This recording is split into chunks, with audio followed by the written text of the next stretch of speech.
One, two, three, four, five, six.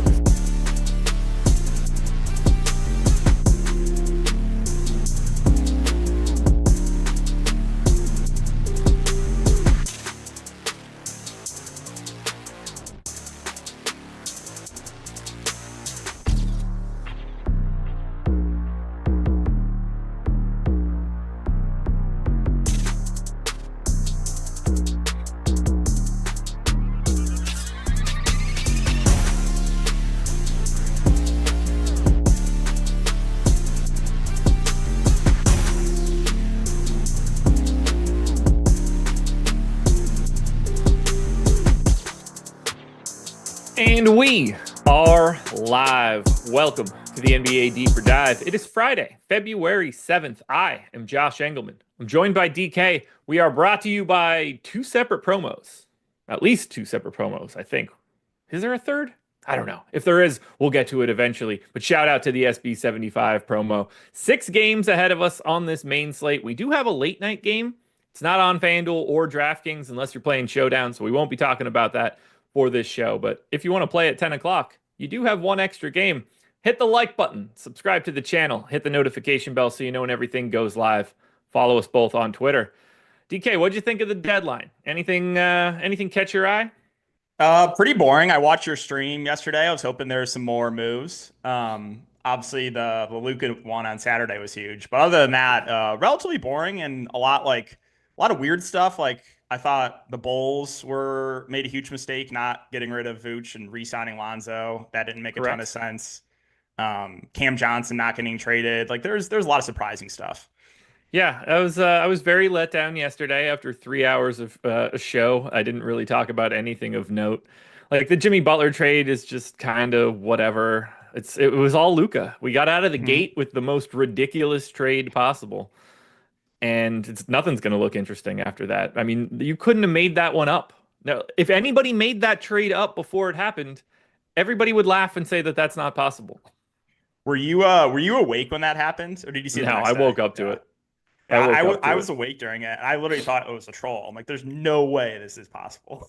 But when I woke up and saw it, it was 4:30 in the morning because I was letting the dog out. So like I saw it at a weird time for me, and I was just confused. I was like, am I still asleep? Are my contacts dried to my eyes? Dreaming? Like, yeah, what's happening here? There's no way this happened.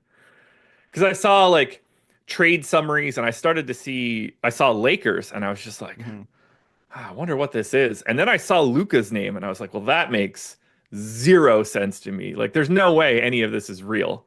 And then I started scrolling and trying to figure out what was going on. I was like, holy shit, it really is just what happened. Couldn't wrap my head around any of it. It was so bizarre.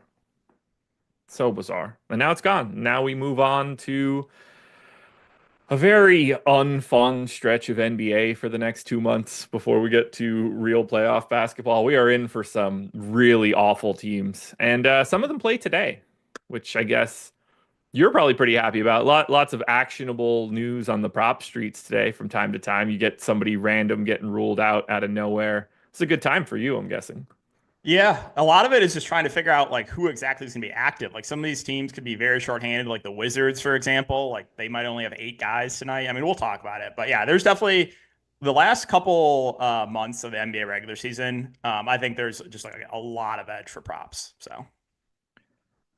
Well, we will see some of those props as we work our way through these games, taking a look at the Portfolio EV tool. But we're going to start it off on the DFS side. San Antonio Spurs, 10.5-point favorites in Charlotte, 229 total. Now, it's pretty easy to talk about the Spurs side of this one because they got their business done early. Patrick Baldwin will not be suiting up for the Spurs today. He was just immediately waived. But we kind of just have the Spurs, their normal rotation, and nothing crazy going on here. That is very helpful for us because there are quite a few teams that are just going to have very long lists of guys that are out and guys that look weird. Wemby's out there at 11K, 20% owned. De'Aaron Fox is out there at 8,500, call it 15% owned. And then there's basically no ownership coming into the San Antonio Spurs at all. What do you want to do here with San Antonio? Yeah, so I think we'll start with De'Aaron Fox. So He played a lot more than I thought in his first game. He played 37 minutes. He looked good. And he played alongside Chris Paul. So I was curious, like, what the potential assist would look like. And it was a lot of De'Aaron Fox with the ball in its hands. So he made 61 passes last game, had 19 potential assists. Chris Paul only 43 passes and 8 potential assists. So it looks like De'Aaron Fox kind of took over that main ball handling role. Not a big surprise. Chris Paul playing a bit more off ball, which is definitely a downgrade to Chris Paul. But yeah, 8,500 here for Fox coming in around 10% ownership. I think he's a pretty solid tournament option. I think you're going to see mid to high 30s minutes in a competitive game. Again, you're going to see a lot of a two-man game there with him and Wembayama. So I think starting off, De'Aaron Fox stands out to me as a pretty solid tournament play. And then Wembayama at 11K. We do have value on this slate. I think we'll get a little bit more opening up as we get some more news. He's coming in around 20%. Now, there's a lot of good center plays on this slate, so it's relatively high opportunity cost. But, I mean, if you give Wemby like mid-30s minutes against the Charlotte front court with like Diabate and Taj Gibson, like, yeah, he should be able to smash. So I think the two main guys here for San Antonio both look pretty good in Fox and in Wemby. Outside of that, though, I think it's pretty hard to get to anyone else. As I mentioned, like Chris Paul, ball handling role went way down with Fox in the lineup. Jeremy Sohan is getting around 2% ownership. So last game, he played the backup 5, kind of small ball backup 5. He played 26 minutes. So like I think he's fine as a contrarian play. If you told me for sure that he was going to play similar minutes to last game, I have a lot more interest, but I don't know if you can like expect him to play 27 again. And then, yeah, with Fox in the lineup, I think it's pretty hard to get to Devin Vassell. His usage went down as well. So really for me, it's mainly just Fox and Wemby. We're on the same page here. I see the path to the Sohan flyer, just if he's going to be playing backup 5, but I don't think it's any sort of priority. Fox looks like a little under-owned on the DraftKings side. Nothing too crazy. I think 15% ownership for him seems reasonable. And then, Wemby's got a decent matchup here against Charlotte that might be able to have some success. Who knows? We're going to talk about it right now because boy, oh boy, is this Charlotte team weird today. I'm just going to read off. There's going to be a couple of teams where I read off their injury report and it's just preposterous. So right out of the gate, we don't even know if their best player is going to play today. So we're starting off LaMelo Ball, questionable. Did attend shoot around, which we found out 21 minutes ago per Underdog. Josh Green is doubtful. Dalton Connect is questionable. We don't know if these trade guys are available yet. Trey Mann out, Brandon Miller out, they've been out. Josh Okogie out, Cam Reddish out, Grant Williams obviously out. Yusuf Nurkic, we do not know if he is available. Now, I think Nurkic is way less likely to play than Dalton Connect. Obviously, the Nurkic trade happened yesterday. Connect happened a bit ago. Nurkic, at least at my first glance, is not in the salary file on DraftKings. So we'll put that out there. I don't believe that Dalton Connect is in the salary file either. He's not. So, that's interesting. What the hell do we do with Charlotte? Because this is going to look like nobody's really getting any love right now or ownership. I mean, two of these guys might not even be able to be rostered. But if LaMelo's not in, they traded Vasily Micic. They traded Cody Martin, Nick Richards, Mark Williams. All these guys are gone. What in the world do we do with Charlotte today?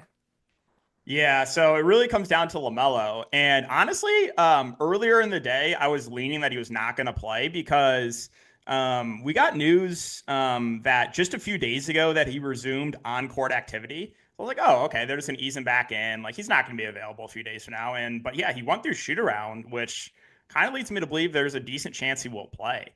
Now, I think if LaMelo plays, I think they'll ease him back in. Like, I don't think he's going to come out of the gate and play like 36 minutes or something like that. But this really, what I want to do with the Hornets comes down to LaMelo, because if he plays, I think there's not a ton of amazing options. I think if Nurkic does not play, which I don't think he'll be available, then Moussa Diabate would probably be the first guy I would look to. 4.3K. I don't know if he would start because we've seen the Hornets. Hold on. Taj Gibson. Taj is available. He is available. Okay, yeah. So we usually see Taj Gibson get like the spot start when Mark Williams is not there, and then Diabate plays the majority of the minutes. So and obviously with Mark Williams traded away, I think we would see that center rotation, assuming that Nurkic is not available. So I think that Diabate, whether LaMelo plays or not, is a solid value. And then the rest of this team, again, it depends on LaMelo. Like if LaMelo's out, Miles Bridges becomes the go-to guy. He gets a nice usage bump, nice ball handling role as well. Potential assists have been very good for him over the last couple of games. So like he would be firmly in play there at 9K. And then we'd have to start talking about these value options. Like Nick Smith is not super cheap, 5.1K, but he would probably have to play a lot of minutes. I think KJ Simpson would start. He's 4.3K. I think he would be a pretty good value play. And then we'd have to even consider some of these other fringe guys. So yeah, it really depends on LaMelo for me for the Hornets. If he's in, I think it's really just Diabate as an option. If he's out, then there's a lot more guys I think in play. And for those of you that are going to be looking, if we get news in the next hour that Dalton Connect is available and starting, he will not be in the salary file. Like the DraftKings is long past the time to update this and have him available. So don't expect that to happen. And if you're looking for him, that's why you can't find him. But yeah, we need the LaMelo news. We need the technically Nurkic news, although I'm going to go out on a limb, and I don't think it's that difficult of a limb to go out on that he won't be available. But Diabate at 4,300 is going to stand out as a really nice play if once we get all of that information confirmed. Fun first game. Kinda. I guess, yeah. We do have a 5 OddsShopper. Oh, it's gone. 2 OddsShopper rating on Nick Smith. Over 20.5 PRA, plus a 7.4% historical ROI. Looks like a good line. If you're at Caesars? Nope, BetMGM. If you're at BetMGM, that's sitting out there with a 2.8% expected value. We'll talk about Portfolio EV in a bit. Now we got to get to some even more complicated teams. The Cleveland Cavaliers. 17.5-point favorites in Washington. Yes, that is a number that is real. 239 total, second highest total on the slate. All right, so Cleveland traded away Karis LeVert, certainly not going to be playing today. Traded away George Niang, not going to be playing today. Sam Merrill just out for personal reasons. Isaac Okoro hurt, Dean Wade hurt. JT Thor and Luke Travers are both with the G League team. Now, I am not expecting to be seeing DeAndre Hunter here for this game. Best I could tell, we have 10 active bodies for Cleveland, and a couple of these bodies don't normally play. What do you want to do here with this Cleveland Cavaliers team? Because they've got the best matchup that you could possibly get. There's a decent chunk of ownership coming into $4,700 Ty Jerome, who's 35% owned. Allen and Donovan Mitchell are both in that 10 to 15% range. Jalen Tyson probably needs to pick up some minutes. He's 15% owned. We've got Garland, Strus, Mobley. Then we get to Craig Porter Jr., Tristan Thompson, and Amoni Bates. So what is the best thing out here for you for Cleveland today? Yeah, so I think the guy getting the most ownership is the easiest guy to get to. That's going to be a $4,700 Ty Jerome. Now, Ty Jerome, pretty good point per minute player. And the reason why I think he's like a great play no matter what is he's going to play no matter what. If this game gets out of hand, he's going to be on the court in a blowout, right? Because they only have 10 active players. So pretty sure that the 5 starters would be on the bench in a blowout, and Ty Jerome would be playing with Tristan Thompson, Tyson, Bates, Craig Porter Jr. So, I mean, he's going to play decent minutes if the game somehow stays competitive. And then I think he's pretty safe to play the blowout as well. So, $4,700 Ty Jerome, I think stands out right now as one of the better values in the slate. The starters are not getting a lot of ownership. I think most people are just assuming this game will get out of hand, but I mean, what happens if Washington can somehow keep this game competitive, right? I think like Donovan Mitchell, Darius Garland, Evan Mobley, none of those guys are getting much ownership. I think those guys are interesting GPP plays. Again, if Washington can somehow keep it competitive, I would not be surprised if 1 or 2 of those guys put up a huge game. And then Jalen Tyson off the bench is getting some ownership, as you mentioned. He's the flat min price. He's going to play decent minutes no matter what as well. just because again, with no Levert, no Niang, like they don't have a ton of bodies. So I think you're probably expecting like low 20s met some Tyson and possibly more if the game gets out of hand. So I think he's a decent value option. Craig Porter Jr. right now getting no ownership. I think he's at least a little bit interesting in large field tournaments. Another guy that would get extended if this game gets out of hand. He's the flat min price. So I think I have a little bit more interest in him than the 1% ownership that he's getting. But yeah, overall, I think this team is very interesting for tournaments. I think most people think this game will get out of hand, but if it stays competitive, I mean, the starters are not getting much love. And if it does, I think at least one of those guys can have a really big game. Do you anticipate getting any Bates, Thompson, or Craig Porter Jr.? I don't think Bates and Thompson, but I do think Craig Porter Jr. is someone I would consider in large field tournaments. Yeah. Okay. Rank Mitchell, Garland, Mobley, Allen. Oh, that's always a tough one. Yeah. I'll say Mobley 1, Garland 2, Mitchell 3, but it's always, for me, it's always tough picking between those guys. Yeah, I don't have a great lean right now. I Mhm. think my answer is Mitchell 1, but Okay. I'm uncomfortable. The prices are starting to get a little closer for Mitchell and Garland, and that's changing it up a little bit. Makes me like that MPE on Mitchell a little bit more. So yeah, that's Cleveland. Washington's also really fun for today. Okay, so Alex Sarr is out.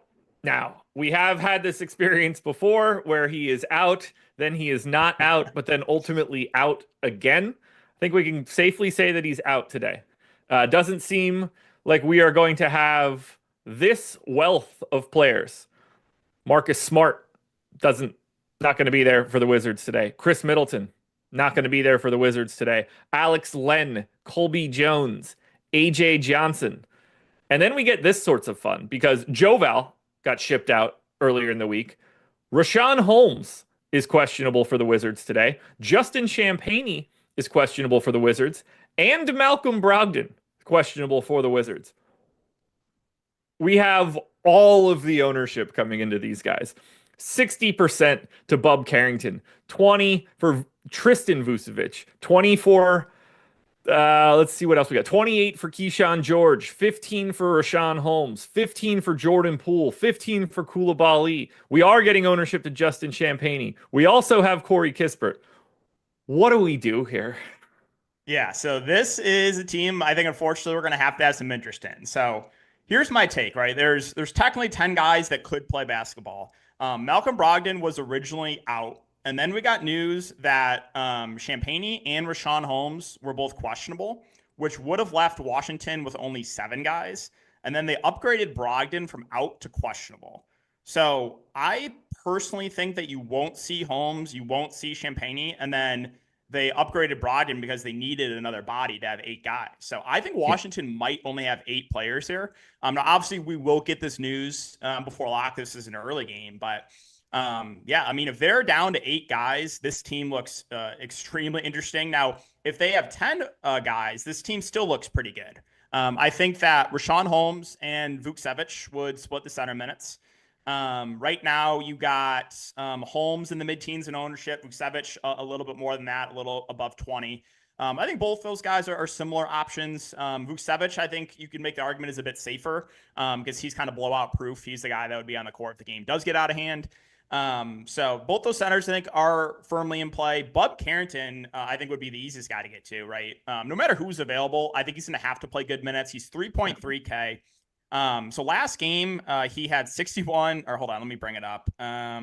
So they played, what was their most recent game? It was 2-5. Okay, let me bring it up because he was the main ball handler there. Let's see. So he had 65 passes made, 14 potential assists. So Okay. again, I think he's going to play big minutes no matter what.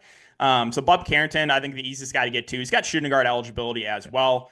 Keyshawn George is 3.8K. He's another guy I think could play in a competitive game and if the game gets out of hand, depending on who exactly is active.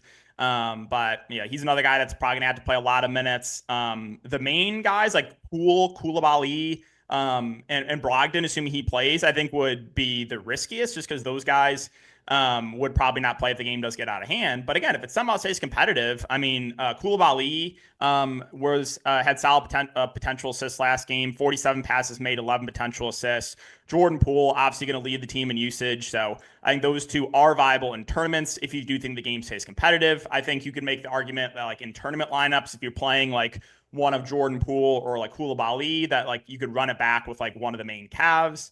But yeah, Corey Kispert, another guy to mention here. So he's not getting much love, coming in around 10% ownership. I don't understand why George is 3x the ownership of Corey Kispert. I think those guys are pretty similar options. So I think Kispert's a little bit interesting there for tournaments.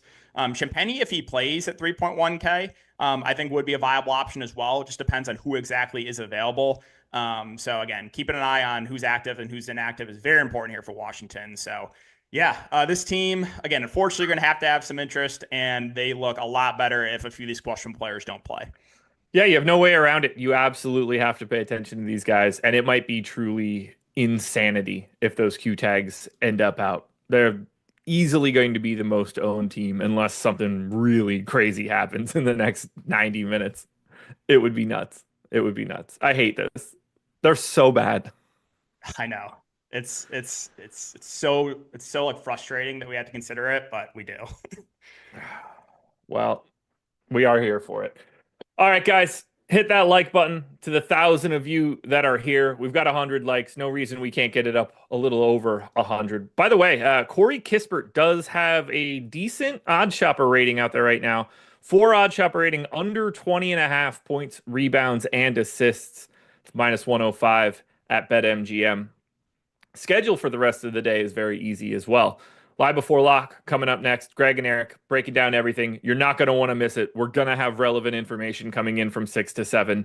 This is going to be a hectic stretch, but we're not done at Live Before Lock. We have Live After Lock on Playback. Playback.tv/Stokastic. Come watch the games with Greg and I. We're going to react to all the news that comes in over that hour. We're going to react to ownership, late swap possibilities, anything you could be looking for on this DFS slate, because we have 6 games and they all lock by the time we leave Playback at 8 o'clock. 2 games at 7, 3 more at 7:30, and then 1 final game at 8.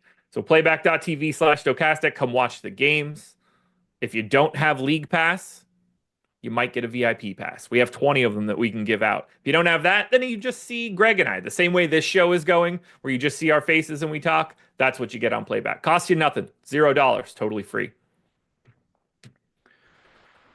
The Milwaukee Bucks are 5.5-point favorites in Atlanta. 242 total. Bucks are in a game with the highest pace for me, highest total on today's slate.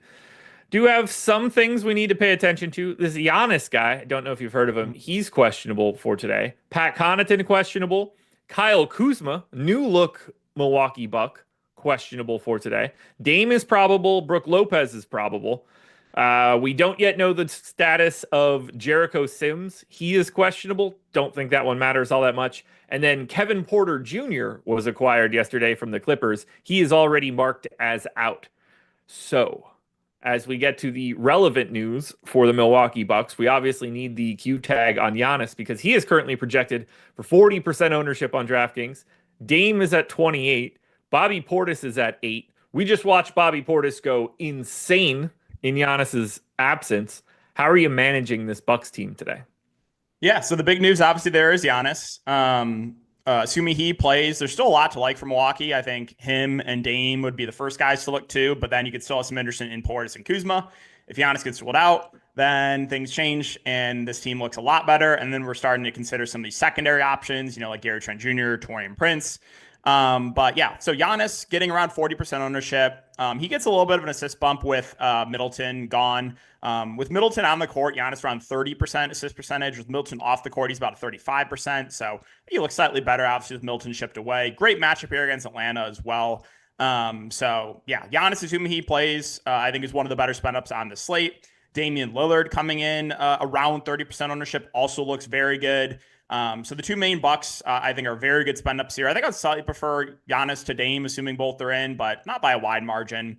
Bobby Portis is 5.5K. So obviously we got the Giannis late scratch last slate, which is super frustrating because basically you needed Portis and Dame to win, which was annoying. But yeah, if Giannis does not play basketball, the first guy that I'm looking to is Bobby Portis. Yeah. Started for Giannis, played 32 minutes, so he would look great. Kyle Kuzma, 6.1K, assuming he plays, I think would be in play. And again, would look better if Giannis gets ruled out. I don't think I would consider like the secondary options for Milwaukee, guys like, Brook Lopez, Gary Trent, Prince, guys like that. If Giannis is in, if Giannis is out, that's when I'm going to start looking to some of those guys. It's going to go either Giannis ends up out and Bobby Portis is 40+% owned, or Giannis is in and Giannis is 40% owned, it Yes. seems. That seems like what we're getting here for today. Should be fun to see. But at least this team's pretty easy to just talk about. Like if you get Giannis in, it's just pay attention to their two really good guys. Portis is okay. Ignore the rest. That's helpful. That makes me feel better. Not every game is like that, like the previous game we talked about. Or this Atlanta Hawks team, who looks very different over the trade deadline. Clint Capella already out. Jalen Johnson already out. David Roddy got the axe. George Niang is questionable. I don't expect him to play, but he's questionable. As is Terrence Mann. As is Karis LeVert. Trae Young is probable. Bones Highland, though, not going to make it. He is officially out. I'm going to assume that we're on the same page that we don't expect LeVert, Mann, or Niang to play today. Yes, I don't think that they're going to play. They were at shoot around, but they weren't really participating, so I don't think they're going to play. Okay. Obviously, if they do, that complicates matters. But with them out, we're getting 35% ownership to Trae Young, about 15 to Onyeka Okongwu, about 15 to Dyson Daniels, and then around 8 for Resache. How do you want to handle Trae Young here, who's pulling a lot of ownership, but kind of deserved because there's not a lot of offensive talent left on this team? Yeah. Yeah. Trae's a tough one. I think he's maybe going a little bit over owned, but yeah, I mean, this team is very short-handed. Again, they don't have a ton of options. So you're going to have the ball. You're going to have Trae Young with the ball in his hands a lot. If the game stays competitive, you should see high 30s minutes from Trae Young. So I get why he's getting ownership, even though I think he's going a bit over owned. He's obviously still in play here. The other options for Atlanta, there's not a ton of other ownership going to the Hawks. Now, as far as starting lineup goes, do you think that they're going to start Dominic Barlow or Mo Gay, I guess? Like one of those two, right? My assumption is that we're going to get Trae Young, Okongwu, Dyson Daniels, Vit Krejci, and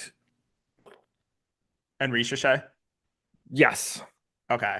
The only reason I thought they would go like Barlow or Moge is because the matchup, assuming Giannis plays. Sure. Because if Giannis is out there, like who would they have? I don't think Atlanta would want like Ricochet on Giannis. I just don't think they'll care. Yeah. Okay. That's true. I mean, they really don't have much to play for, to be honest. No.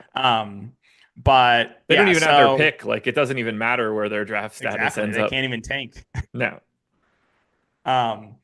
But yeah, so the other options here for Atlanta, Okongwu's at 6.3K. So even with Capella out, like the minutes haven't been amazing on him. He's kind of hovering in the like high 20s minute range. He played 31 minutes last game. He had a huge game. I think he's viable in tournaments. I mean, you see those pop-off games from Okongwu. You go back a couple weeks. I mean, he went on a stretch where he was averaging like close to 50 fantasy points per game. So the downside here, though, again, he's only center eligible. And as we talked about, there's high opportunity cost, but still has some interest in Okongwu for tournaments. Dyson Daniels coming in a little over 10% at 7.2K. I think it's fine. I think he's a little bit over-owned. Ricochet at 4.5. I mean, I wish they would play him more. He kind of just seems capped in this like mid-20s minutes range, which makes it, it kind of caps his ceiling. He's not out of play because he's only 4.5K, but I wish they would play him a little bit more. And then, keep an eye on the starting lineup. Like I think whoever starts at the 4 for Atlanta would be in play, whether it be Barlow or Krejci or something like that. So monitor that. But I don't think there's anyone else for Atlanta that I'm really looking to. Trae looks good. Yeah, I mean, he's going to have to do everything. There's just nothing left. Like they are void of offensive talent. But the problem is you got Dame $900 cheaper than him in the better side of the matchup, and it just becomes really difficult. Although Trae Young pulling more ownership than Dame right now, I'm not sure I agree with that. Yeah, I think factoring in ownership, I'd rather go to Dame right now, assuming that ownership holds. Veto Power says once March comes, Amani Bates will be dropping 50 burgers. Dude, oh, where'd it go? Dude is a monster, kind of a KD type. That is so ridiculously disrespectful to Kevin Durant to describe a guy that can't play a single second in the NBA as a KD type. That is so sad. He's like the I can't even think of like a shitty knockoff version. Like great value wouldn't even be nice enough. Like worse Yes, than that. agree. Um, I was just looking at the chat. Someone was asking about JT Thor. He's not available for Cleveland. He's out with the G League. Correct. Unless they update that in the injury report, but he's out. Yeah. No JT Thor, no Luke Travers or Travers. I don't really know how to say it because, obviously he's not real. So it's not a guy I care about. Not in the slightest. Harris Levert, George Niang, Terrence Mann will not be making their Hawks debut today. Every team should have this shit out already. This should not be all that complicated, but for some reason it's gonna take its sweet time. Bates is better than KD. Yeah, that's probably it. That's probably it. You got me. Ay, ay, ay. Well, let's see if we've got any other additional portfolio EV plays right now. Do we have anything for the Hawks since we just talked about them? We do. 15 OddsShopper rating, under 27.5 PRA on Dyson Daniels. It's another really nice play sitting out there at BetMGM. 6.9% expected EV. Grab that immediately if you guys can. Or maybe you want to grab Trae Young under 10.5 assists.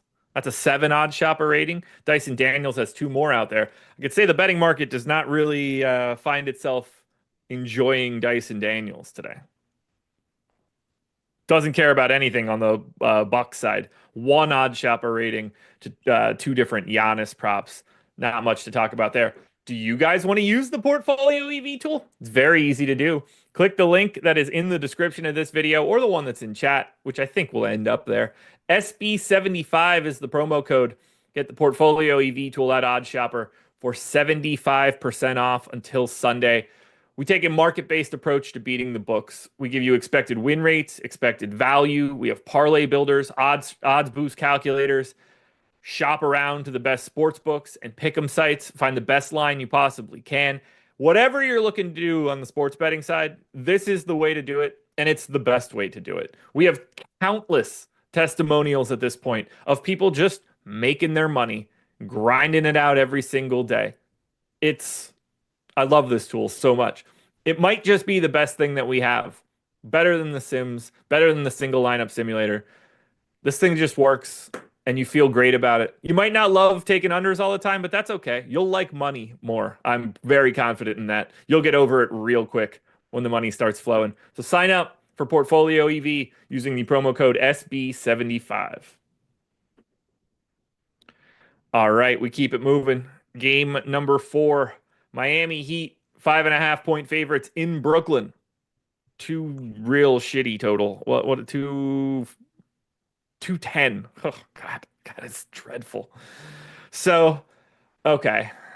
Miami. They shipped out Jimmy Butler. Wasn't playing anyway.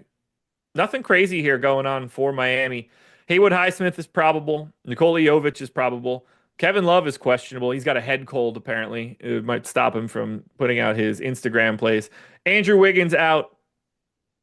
Davion Mitchell out. Kyle Anderson out. Not a lot of ownership coming in here, though. About 10% to Jovic, Hero, Bam. A little bit less than that for Terry Rozier and Khalil Ware. I thought I'd like him a little bit more, but this game environment is just terrible. What do you do here with the Heat? Yeah, I mean that's the main issue really. It's just the really low total.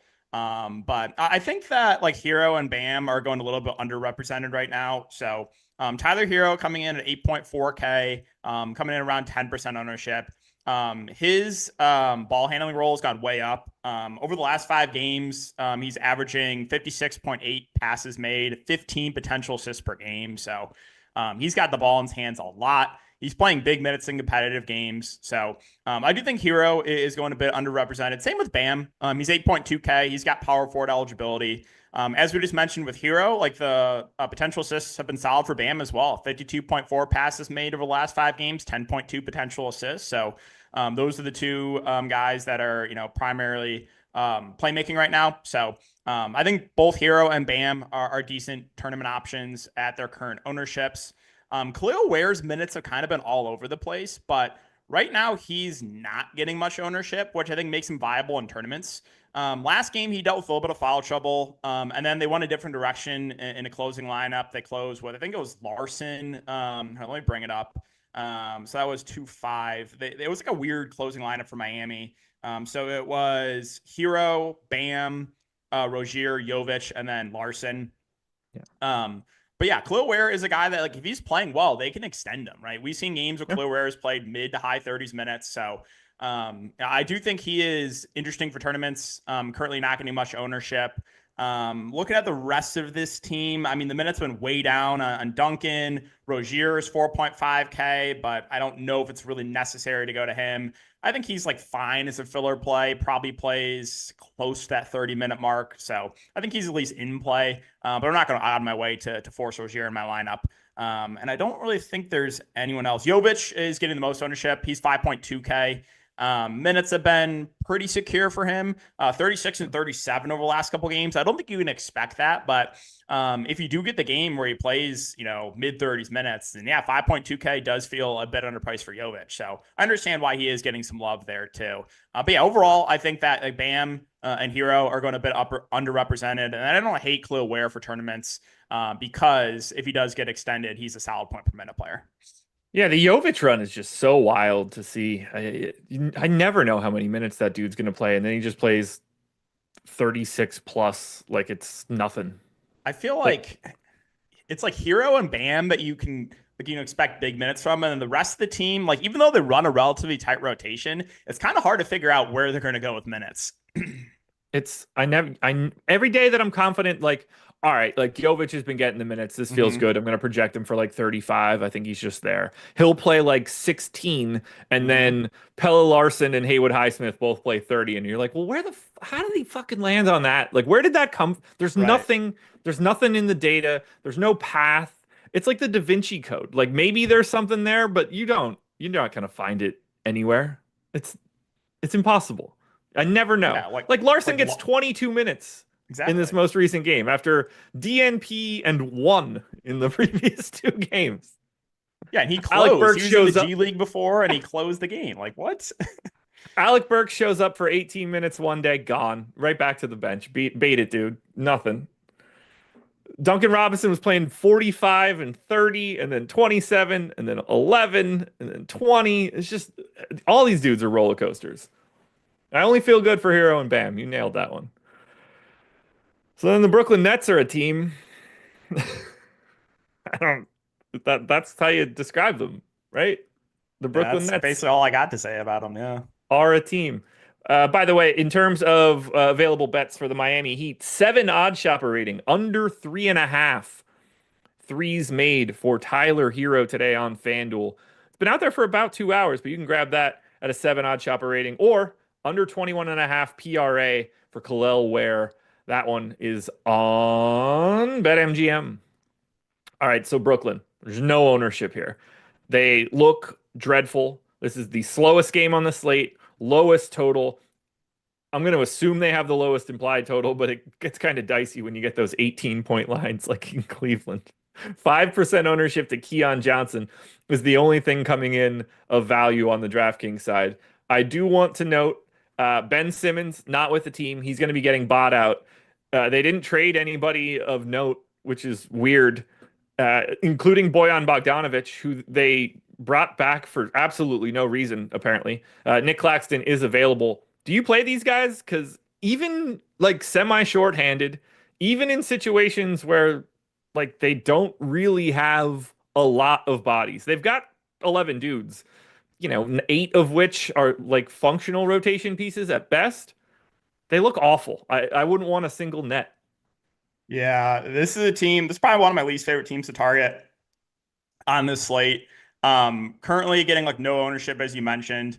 I mean, I think if you want to take like a dart throw on Cam Johnson or D'Angelo Russell in tournaments, in large field tournaments, I get it. In a competitive game, could either of those guys push 30 minutes? Yeah, it's possible. D'Lo last game was struggling and they benched him early and the game got out of hand. He only played 16 minutes. On average, he's playing mid 20s, but we've seen games where D'Lo has pushed for 30 minutes. So, like, I think those two are at least like playable in large field tournaments as dart throws, but there's really not much else. They're running a relatively deep rotation. Prices are up on a lot of these guys. Even with Ben Simmons not there, like there's still really not much here. So, yeah, definitely my least favorite team to target. I think it's really just D'Lo, Cam Johnson, and they don't really look good, to be honest. I'm so excited to find out who wins the Ben Simmons sweepstakes. Where do you think he lands? What were the two teams? Clippers and It's Cavs? Was that the things that I saw? Clippers and I don't know if it was the Cavs. I think it was. I don't. I would have to look it up. I thought I saw Clippers. Cavs. I Okay. haven't dug into it. I mean, he needs to Yeah. go somewhere where the center shoots. Like Yes. I like him a lot for Denver. Mm-hmm. That would make I sense. think I like that fit quite a bit as like a taller version of Russell Westbrook. You know, you get like two separate, like, can they combine their powers to have one good creator out there that can't score efficiently in any way? I'd be intrigued by that. So you were right. It Um, is Clippers, Cavs, and Rockets are the teams that he was going to meet with. yeah, so like Rockets makes no sense to me. I don't know why they would want to do that. Uh, Clippers, he would just fit into this like sea of dudes that transition, like that translation. Oh my God, I can't talk for some reason. Like they're going to be able to guard 2 through 4 no matter what. They're positionless dudes. Cavs make sense to me. Like I like the idea of him being out there when they have like in situations where Mobley's in at the 5. I like the idea Mhm. of Ben Simmons being there, especially now that they shopped at they're down a dude. They swapped out Levert and Niang to bring back Hunter. So like I like the idea of him sort of being an inverse George Niang, but I like the fit for Denver. If you've got Jokic out there being able to spread the floor, if Ben Simmons is willing to like cut and pass, he's going to find a lot of open space and he's a great passer. Like if he's the first pass, the angles that they can create out of that, I think there's something there, but he's also a total pussy on offense. Yeah, no, I like the idea there for Denver, especially because their bench is not great. So like that would just be another guy that can play decent rotation minutes. Although Uh, is that even possible?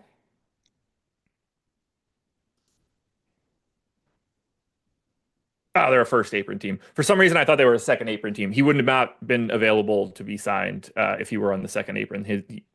Any team that's above the second apron cannot sign anybody that makes more than the non-taxpayer MLE. So Okay. Simmons would have made more than that. But in my mind, the Nuggets were, but they're not. They're a first apron team. Like the Suns couldn't sign Ben Simmons no matter in any scenario, no matter what.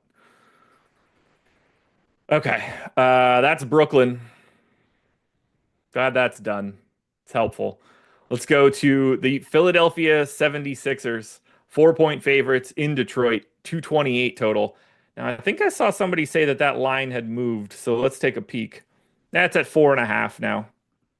So as we break our way through this Philly team, we do have some real basketball players playing for the Sixers. Paul George is available. Yabusele is questionable. Andre Drummond is doubtful, but Joel Embiid isn't even on the injury report today. Quentin Grimes is now a member of this team. We are getting 45% ownership to Joel Embiid. 10K, center only, came back last time out, played 36 minutes, dropped a triple double. There's not a single bit of ownership coming into anybody else for Philly. So I got to ask you, what the hell do you do with Embiid? Yeah, well, first off, I mean, I was absolutely shocked that Embiid comes out in his first game back from like over a month break and he plays 36 minutes. Like I thought I mean, the report was that he was going to play limited to around 30 minutes. I thought he was going to play like 25 or so, and Yeah. they just let him go. They played him 36 minutes. So yeah, not even on the injury report. I mean, assuming we get similar run for Joel Embiid, yeah, I think he stands out as one of the better spin ups, kind of right up there with Giannis, in my opinion. In that game against the Mavericks, Joel Embiid had a 40% usage rate. He had 14 potential assists. So Yeah, only 10K for Embiid. I'm not really scared of like Duran or Isaiah Stewart on the opposite side. He should be able to feast here. I think he looks like a great spend up, as I said, right up there with Giannis, assuming he plays. The rest of this team is literally getting no ownership, as you mentioned. Keep an eye on the Yabusele news. I don't really think that would do much, even if it gets ruled out. Like, we don't know if Grimes is playing either, but like, even if Yabusele gets ruled out, I don't think I'm going to look to like Edwards or Gordon or anyone like that. We already have some solid value. We'll talk about some more value plays with Toronto here in a bit, but yeah, I mean, like Maxey, Paul George, Oubre, these guys have been like priced up from when Embiid has been out, and now with Embiid back, these guys are overpriced. So really, for me, it's just Embiid, and that's it. And I think he looks like one of the better spend ups in the slate. Just want to add one note. Yep. I think I heard you say that we don't know if Quentin Grimes is playing. He is not listed on the injury report in any way. By all I was accounts, it seems expecting. like Okay. Quentin Grimes is just simply available today. Okay. Yep. We're not going to be playing him, but just want to make sure that I note that. Yep. Yep. Good to know. So yeah, is there anyone else that you're looking to outside of Embiid? No, I don't. Yeah. I don't know how you do it. Like, if he's going to be able to play that many minutes and soak up that kind of usage, like that makes Tyrese Maxey's price too high. That makes Paul George look like Paul George. Somebody had a tweet. I don't know if somebody stole this tweet yesterday. Mm-hmm. It didn't have to be the first time that I ever saw it, but it was. I laughed hysterically. Paul George's nickname is PG-13 because you need parental guidance to see this much ass on television. That's pretty good. I laughed hard when I saw that one. So kudos to that person for that one. So that's what we've got here for the Philadelphia 76ers. But we do have to talk about the opposite side of this one, the Detroit Pistons. Now, we do have major news waiting for us here, and that is the fact that Cade Cunningham is questionable today with a right ankle sprain. That will affect some things. Now, Dennis Schroeder, not available for the Pistons today. Lindy Waters, not available for the Pistons today. Probable tag on Tobias Harris, probable tag on Malik Beasley. Danish Jenkins, oddly available. That can't matter in any way, but pour one out for Lindy Waters, gal. I don't know if that girl's going to move to Detroit to follow him, but she's probably thinking about it. Let's assume Cade is in for a second. It's 15% owned. Asar's about 8. Jalen Duren, Tobias Harris, both around 5. Is anything interesting to you from the Pistons if we get Cade in? Yeah, I mean, I think Cade himself at 10.5K is a reasonable contrarian spend up. I think that like Giannis, assuming he plays, and Embiid are better point per dollar plays. But Cade is still like in competitive games, he's pushing high 30s minutes. The potential assists have been very solid for him.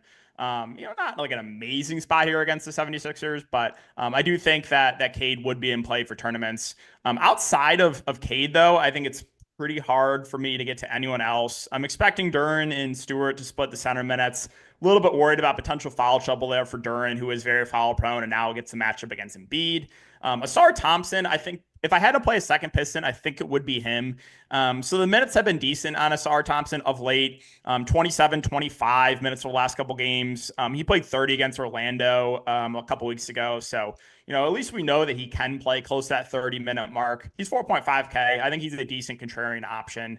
But yeah, I mean, outside of that, I really don't think there's a ton. Pretty boring team to talk about.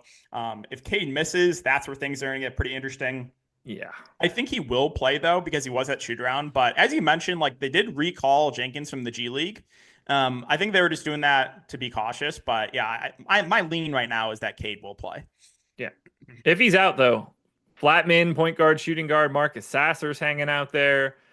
We got to figure out what happens to Beasley's minutes, Hardaway's minutes, Asar Thompson's minutes. Does Ron Holland get more love here? It's very intriguing. Do you think they start Sasser if Cade's out? Yeah, they have to, right? I think so. I mean, unless they try to do something weird and start like Asar at the point or something and then like throw in another wing, but my lean would be Sasser. Yeah. I think when Ivy was still around, it was easier to do something like that and just shift him and like you could bring in somebody else that's bigger. Here, I think you kind of need to go to Sasser, is my guess. Yeah, same. I agree. All right. We had a couple super chats and power chats and whatever the hell chats earlier, and I need to hit on them right now. So the first one we got was from Jeremiah Johnson. He said, going to have 3 Wizards in the $222 on FanDuel. Shoot me. Yeah, I mean, it's not going to feel great, but it makes a lot of sense. Clintwood sent the member message, 24-month member message. Happy birthday to me. And if you don't follow DK, you don't like money. So, Clintwood, happy birthday. And I agree. If you don't follow DK, you don't like money. And then Avi Shraver hit us with the super chat. I came in top 40 on FanDuel 2 days in a row now. Thank you. Congrats, man. You don't got to thank us. That's all you. Yeah, love to see it. It's the best. It's the absolute best. Let's see. I'm going to take one last peek. Do we have any interesting bets out there for the Pistons? Something that could stand out for us. Tobias Harris under 1.5 threes, -180 on DraftKings. Probably not my favorite play in the world, but 5 OddsShopper rating, 2.9% EV. Does look good. And we're up to 215 likes, 1,700 people. Hit that thumbs up if you can, guys. It seems very reasonable that we can get that up to north of 300. So let's do that as we talk about the Toronto Raptors. Ew. Must we do this? Because they are also massive underdogs today. 19-point dogs in OKC. This team, I have no idea what they're doing. I've never seen a team make so many trades and then put together a starting lineup that's also still not any good. But like, all their names. It's so weird. Trading for Ingram made no sense in my opinion. I got no idea what they're doing. I don't think they know what they're doing. We've got no RJ Barrett today, who's in the concussion protocol. Jakob Poeltl is out with a right hip pointer. Brandon Ingram is just hurt. Not that he was going to be available today anyway. PJ Tucker, not going to be making it to Toronto, unfortunately. James Wiseman, probably pretty likely to get cut shortly as well. But we're getting 50% ownership to Jonathan Mobo today, 3,100 power forward center eligible. Let's not forget that the Raptors also traded away Kelly Olynyk. We've got 35% ownership coming into Chris Boucher, which I'm going to be very honest, scares the shit out of me. That's a conversation point. And then 10% for Jacoby Walter, Grady Dick, Jamal Shed, and then basically nothing for Barnes, Akbaji, Quickly. Jamison Battle got a new contract today. Let's start with the easy one. I think we're probably on the same page here. If Jonathan Mobo is starting, he looks awesome and deserves that ownership. Yeah, and I think he will start. One thing to note too, Orlando Robinson, they did not re-sign his or sign him another 10-day, so he's not with the team. So they're pretty shorthanded in the front court, right? As you mentioned, Jakob Poeltl is out. Kelly Olynyk got traded away. No Orlando Robinson. I assume they're going to go small ball with Mobo at the 5, and then the only other big they have is Boucher. So they're pretty shorthanded here in the front court. But yeah, assuming that Mobo starts, he's 3.1K. He's got power forward eligibility. He's not like an amazing point per minute player, but he's cheap. And assuming he starts, I think he stands out as one of the best values in the slate. So yeah, I think Mobo looks great. No disagreement there. Very easy to get to. How do we want to manage Boucher? 3,400 power forward center. Ownership makes some sense. How many minutes do you think he's playing? So that's a tough one because I thought Boucher was a solid tournament play last slate, and then he just didn't even play. So it was weird though, because he had an illness and then he was available. And then like they said, he went back to the locker room when he's on the bench. So my assumption is that like he still just wasn't 100%, even though they listed him as active. But I think he literally has to play minutes here because they just don't have any other options. And Boucher, is a good point per minute player on the season. He's a 1.11 fantasy point per minute player. And with basically just him and Mobo as the bigs, I think he's going to have to play decent minutes here. So I know the ownership feels high, but honestly, I think I would be over that right now with the 35% ownership. So I really like Chris Boucher here. Just as I don't think Toronto has another option. I think he just has to play a good amount of minutes in the spot.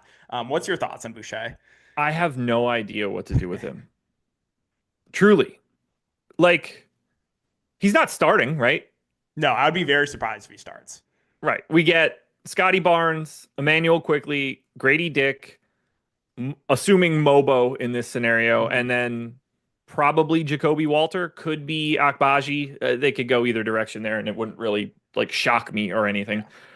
It seems like Chris Boucher needs to play, 20 minutes or so, just because maybe they make that be Jamison Battle. I don't know. Chris Boucher is a free agent after this year. They are not married to him in any way. He scares the hell out of me if he's 35% owned because it just feels like they don't enjoy playing him. But at the same Yeah, time, he's 3,400. He's a great per minute guy, and they don't have a ton of bodies. Like it only makes sense to play him. They have 10 guys. One of them is Garrett Temple. They never play that dude. The only right. reason he's on a roster is because I think he's part of the Players Association. Uh, he's in like the C-suite. Yeah, that was gonna be my point. Is yeah, I don't think you'll see much of Temple if at all. So like nine guys, like Toronto's not gonna run an 8-man rotation here. So like I'm No. pretty confident you're gonna have to see decent minutes for Boucher. I mean, you never know, because obviously he didn't play last game, but I'm pretty sure he will be in there and probably playing around 20 minutes. Yeah, like is he just the backup center? That's kind of what I think. I think he could play a little. Like I think they could play him alongside Moba a little bit. Like they could try to use like Scotty Barnes, I guess, is like the backup five, try to go small ball. But yeah, I think that, like I said, I think he's a really solid value. Even though again the ownership is scary, but I understand why it's happening. The most important part of this is that we're going to be very confident that Emmanuel Quickly, Scotty Barnes, feels pretty safe to say Grady Dick here. Those Mhm. three guys are not going to be playing in what is likely to be an absolute ass beating here. Yes. So we are going to get blowout run. Is Boucher a part of that? That would be really helpful if he's just going to play the entire fourth quarter. Seems like he'd be part of it. You know, Mobo could also be out there for that. It's the Hmm. he can transcend both starting and blowout Right. run. But there is that to think about because if any game is likely to be a blowout today, sure be this one. For sure. Yeah. So I don't think it's like a guarantee that he would close in a blowout, but yeah, it could be Mobo too. One other guy to mention. So Emmanuel Quickly, the Raptors are really weird with like limiting guys and then just like randomly they just play normal minutes out of nowhere. We've seen that with Quickly before, or guys Yeah. come back from injury, they ease him back into it for 1 or 2 games, and then they just completely let him loose. So I'm not saying it's going to happen today, but I think it's at least in the range of outcomes. He's played 15, 17, and 21 minutes over the last 3 games. He did not come back in the fourth quarter, even though some other starters did. But like, what happens if the game stays competitive and they just let Quickly go and play like 30 minutes? So I think he's at least a little bit interesting in large field tournaments, coming in at around 1% ownership. And then the rest of the value plays here for Toronto. Keep an eye on the starting lineup. I think Walter will start. He's 4K. He's got shooting guard, small forward eligibility. He's a decent option. Grady Dick's only 4.3K. Obviously, he's going to get some shots up. I don't think he would play in the blowout, though. Agbachi's another guy that he's 3.3K. Not great point per minute, but I think you at least got to consider him. So just like Washington, unfortunately, we have to consider the Raptors on this slate. Yes, we do. Then we get to the opposite side of this one for OKC, who should just absolutely destroy these guys. Although Oklahoma City, I'm still mad at you for doing nothing. It's a giant, giant, giant mistake, and I don't know what you're doing. 12% ownership to SGA, 7 to Jalen Williams, 4 to Isaiah Hartenstein. But we're also getting Chet back. Chet Holmgren, not on the injury report. Also, pour one out for Bones Highland. He's getting waived by the Hawks. Who could have seen that coming? So welcome back, Chet. We're finally getting these guys with the double bigs. I like Shea and Jalen look okay, but I mean this is really disgusting as a matchup. Yeah, again, just not really confident this game will stay competitive. You do have Chet back. We don't really. I think they'll be pretty cautious with his minutes, so it's impossible to get to Chet in my opinion. But even with him back there, it just makes the other guys not look as good. Like SGA and J Dub, are both coming in around 10%. If you think Toronto keeps the game competitive, sure, you can take shots on those guys in tournaments, but I think there's other spend ups I'd rather get to. We talked about Giannis, we talked about Embiid, Dame, Trey, right? Those are all guys that I think I'd prefer getting to as spend ups. So really, this is a pretty unappealing team. Like, I don't think I'm gonna get to Hartenstein either. The value is basically completely out of play for me with Chet there and some of the other value plays that we have on this slate. So yeah, Oklahoma City I think is pretty simple. It's just SGA and J Dub in tournaments, and that's really it. Yeah, because I don't want to go to the bench guys because like it's going to be Alex Dukas and Adam Flagler and Dylan Hmm. Jones that are the guys that are playing blowout Right. run. It's not the seventh and eighth dude. It's the 13th and 14th dude. Yeah, they have a deep bench, so Yeah, yeah. yeah. This is going to be pretty gross. LaMelo in, Andre Drummond now questionable. DK, tell the people where to find you because we got 6 games up and 6 games down. Live before lock is now. Yeah, you guys can find me on Twitter. That's going to be DK__DFS or on YouTube, DK DFS. There we go, everybody. Thank you for being here. We've made it through another work week, but the shows, they're not stopping now. There's still 2 more hours of coverage. Live before lock is next. We're on playback at 7 o'clock. Enjoy Greg, enjoy Eric, and have a good weekend. We'll talk to you later. Stay right here.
Yeah, that's not true.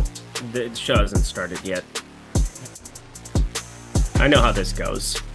Jordan sent me a list of 7 insults, and he told me to make sure I use all of them. Yeah, I honestly would believe that.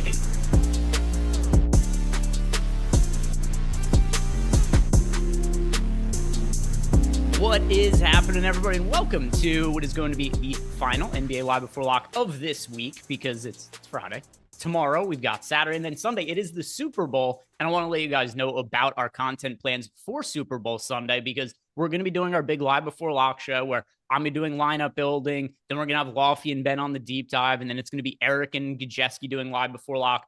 But we're doing it in the afternoon as opposed to doing it right up until the Super Bowl. It's just going to give people more time to be listening to the show. And there's also going to be a lot of people who are out at parties and whatnot at the start of the Super Bowl. So we're doing the show in the afternoon, but we got the full 2.5 hour block. So just want to let you guys know that that is what the timing of the show is going to be on Sunday. Do me a favor as you're watching this, like the video, subscribe to the YouTube channel. My dear friend here, Eric Lindquist. We're debating birthdays in between shows here. How are you doing today? Yeah, I was all kinds of backwards because, I mean, obviously I was very intrigued about the Dalton Connect, Mark Williams stuff back and forth. And yeah, I had it right. I said it wrong. And now my brain is actually hurting in the aftermath of it because dates are a thing. And I'm generally pretty good at them. And it's like I can remember which months each of them I had looked up, but I somehow like maybe flipped around the year in my head or something. But it doesn't matter.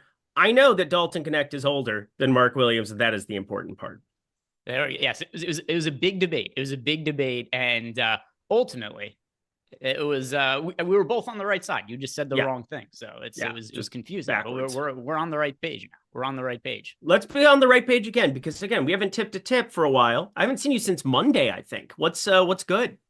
Got some cameras shoved in my holes, and yeah, you did. And now we get to come here and talk about NBA here, and other than that, not too much happening. It's been the big ongoings for me over the course of the week. As far as today, do want to let you guys know, because this is relevant to tonight's slate. We do not have Dalton Connect available for the Charlotte Hornets tonight. We do not have Yusuf Nurkic available for the Charlotte Hornets today. I'm very curious to see what Nurkic's role ends up being, because he could be anywhere from a guy who plays 18 minutes per game to being one of the most important players on a lot of DFS slates going forward. So very interested to see what his role ends up being for them. And then as for tonight, Eric, we have just so many players on the injury report. So many players that we're waiting for news on here. And key players, Giannis is questionable. We have Cade Cunningham is questionable. Kyle Kuzma, we're still waiting an update for him if he's going to be in or out. Yabusele is questionable. We've got Malcolm Brogdon questionable. We've got Rashawn Holmes questionable. You've got Julian Champagnie questionable. Earlier in the day, Andre Drummond, he was assumed to be out. Now he's been upgraded to questionable. So there's a lot of moving parts on the slate. Are there any of the key players, and by key players, I mean Giannis or Cade, of those two, do you have a real strong lean on whether either of them are going to be in or out? No, I really don't. But I do think Tobias Harris over 13.5 points is a pretty good bet as a result of it. As far as going through like the injury report, obviously there's just so much stuff going on. You're going to want to watch playback as soon as we get done with this. But like Yabusele and Cade Cunningham, Andre Drummond now upgraded to questionable. It kind of makes me think that Yabusele is going to sit and that they're just kind of looking for like a true backup 5. We'll see Ricky Council mix in a little bit more. You can bring in Justin Edwards, mix in. Both of those guys have been pretty serviceable. You can play them at the 4. You could put Paul George at the 4, especially against Tobias Harris. That's not a big deal, but I think the biggie for me, just looking at Kyle Kuzma and Giannis, man, I mean, what do you even do? Because they're two of the guys you really, really want to be playing. And we did get news. Quentin Grimes will also make his Sixers debut. So that was aptly timed. Well done. But the more that I go through this slate, the more that I think you just really want to try to pinpoint a couple of really strong stands. And then obviously this is, of course, a Chris Boucher slate. You missed out on the nuke of the night that scored 0 points and played 0 minutes. From yours truly at like 0.8% or something. He ended up a little bit more in some stuff because, again, we talked about him, but he had a rumbling, his tumbling, he was sick. They obviously hate him. They've always hated him. I've talked for years about how they hate him, but whenever he's on a floor, he actually smashes. And now they're 19.5 point dogs in OKC. I mean, this would be a slate that you and I would return to. Rip us. Yeah, I mean, it could have been worse because, well, if I was on the show, because what happened is I woke up from anesthesia. I saw that there was still some open spots, and I think it was the $11 on Wednesday they ran out. And I was like, oh, cool, I'm going to reserve it. I build out lineups. Who do I land on that looks really good as an under-owned option on the slate? None other than Giannis Antetokounmpo. So I go and build my lineups. I know. Just couldn't have been dead quicker because it was, I mean, the slate starts, and as soon as it starts, he gets rolled out. It's like, all right, that was fun. I could go back to sleep now, I guess, because that was how my slate went the other day. So here's the thing. This is hilarious because this is kind of what I've thought about the last couple of weeks. I went back through over the course of the last week and a half, and I looked at every single nuke of the night that I've had, and I have a 0. And then yesterday it didn't really count because you had Aaron Gordon in, and I obviously had talked about how you could potentially go to the backup point guard. He ended up putting up like 18 at flat 3K as a backup. Jamal Murray did end up sitting, but still, I wanted both of them to be out. Julian Strother got the start. It ended up being a whole thing. But I ended up with like 8% of Chris Boucher because we ended up having Rashawn Holmes back in as an option once Alex Sarr got ruled out again. And all of the Chris Boucher became that. And it's like, all right, I felt terrible because it's not like I could talk after the fact about news that comes out after 7 p.m. Eastern time, unless you're in the Discord. I was in there chatting back and forth, trying to do as much stuff as I humanly possibly can there. But my nuke of the nights have been awesome up until a 0 from Chris Boucher. I'd been on a string of like 6 or 7 knockout calls. And so I feel good about the nuke of the night tonight. It is very uncomfortable as well. So can't wait for a 0 from him too. Yeah, I'm interested to see which direction is that you end up going because we got an interesting slate here, Eric. And yeah, we're gonna have news that's gonna break as we go here that you and I are going to certainly have to discuss as we go. We hit on the really big important pieces of injury news as far as guys who are questionable. It's gonna be a good day to watch Josh and I on playback after the show as well because this news probably isn't all going to be out before lock. But then also in addition to that, we kind of get a sprint run on the slate because if you look at the way that this slate lines up. DraftKings, the late game is not on the slate in terms of the super late game. So all of the games are going to lock during the time that Josh and I are on playback for today. And then the same goes over for FanDuel, or the main slate on FanDuel also isn't including all the games. So all the games are going to be locked on both the FanDuel and DraftKings slates by 8 p.m. Eastern time. Josh and I'll be covering that over on playback for any late breaking news that ends up happening. Let's look at the real chalk of the slate so far. If you wouldn't mind, Mike, can you pull up the ownership for tonight? Our names are correct, though. I'm happy about that. Yeah, so as much as I wanted to be DK and Greg wanted to be Josh. Update, by the way, 9 seconds ago. Perfect. 9 seconds ago, we had ownership come in, Eric. And here's what we've got for the uber chalk on the slate. We've got 4 players on DraftKings pulling north of 40% ownership. The most popular of them all, Bub Carrington, just over 60% owned. We've got Mogbo at 46% owned.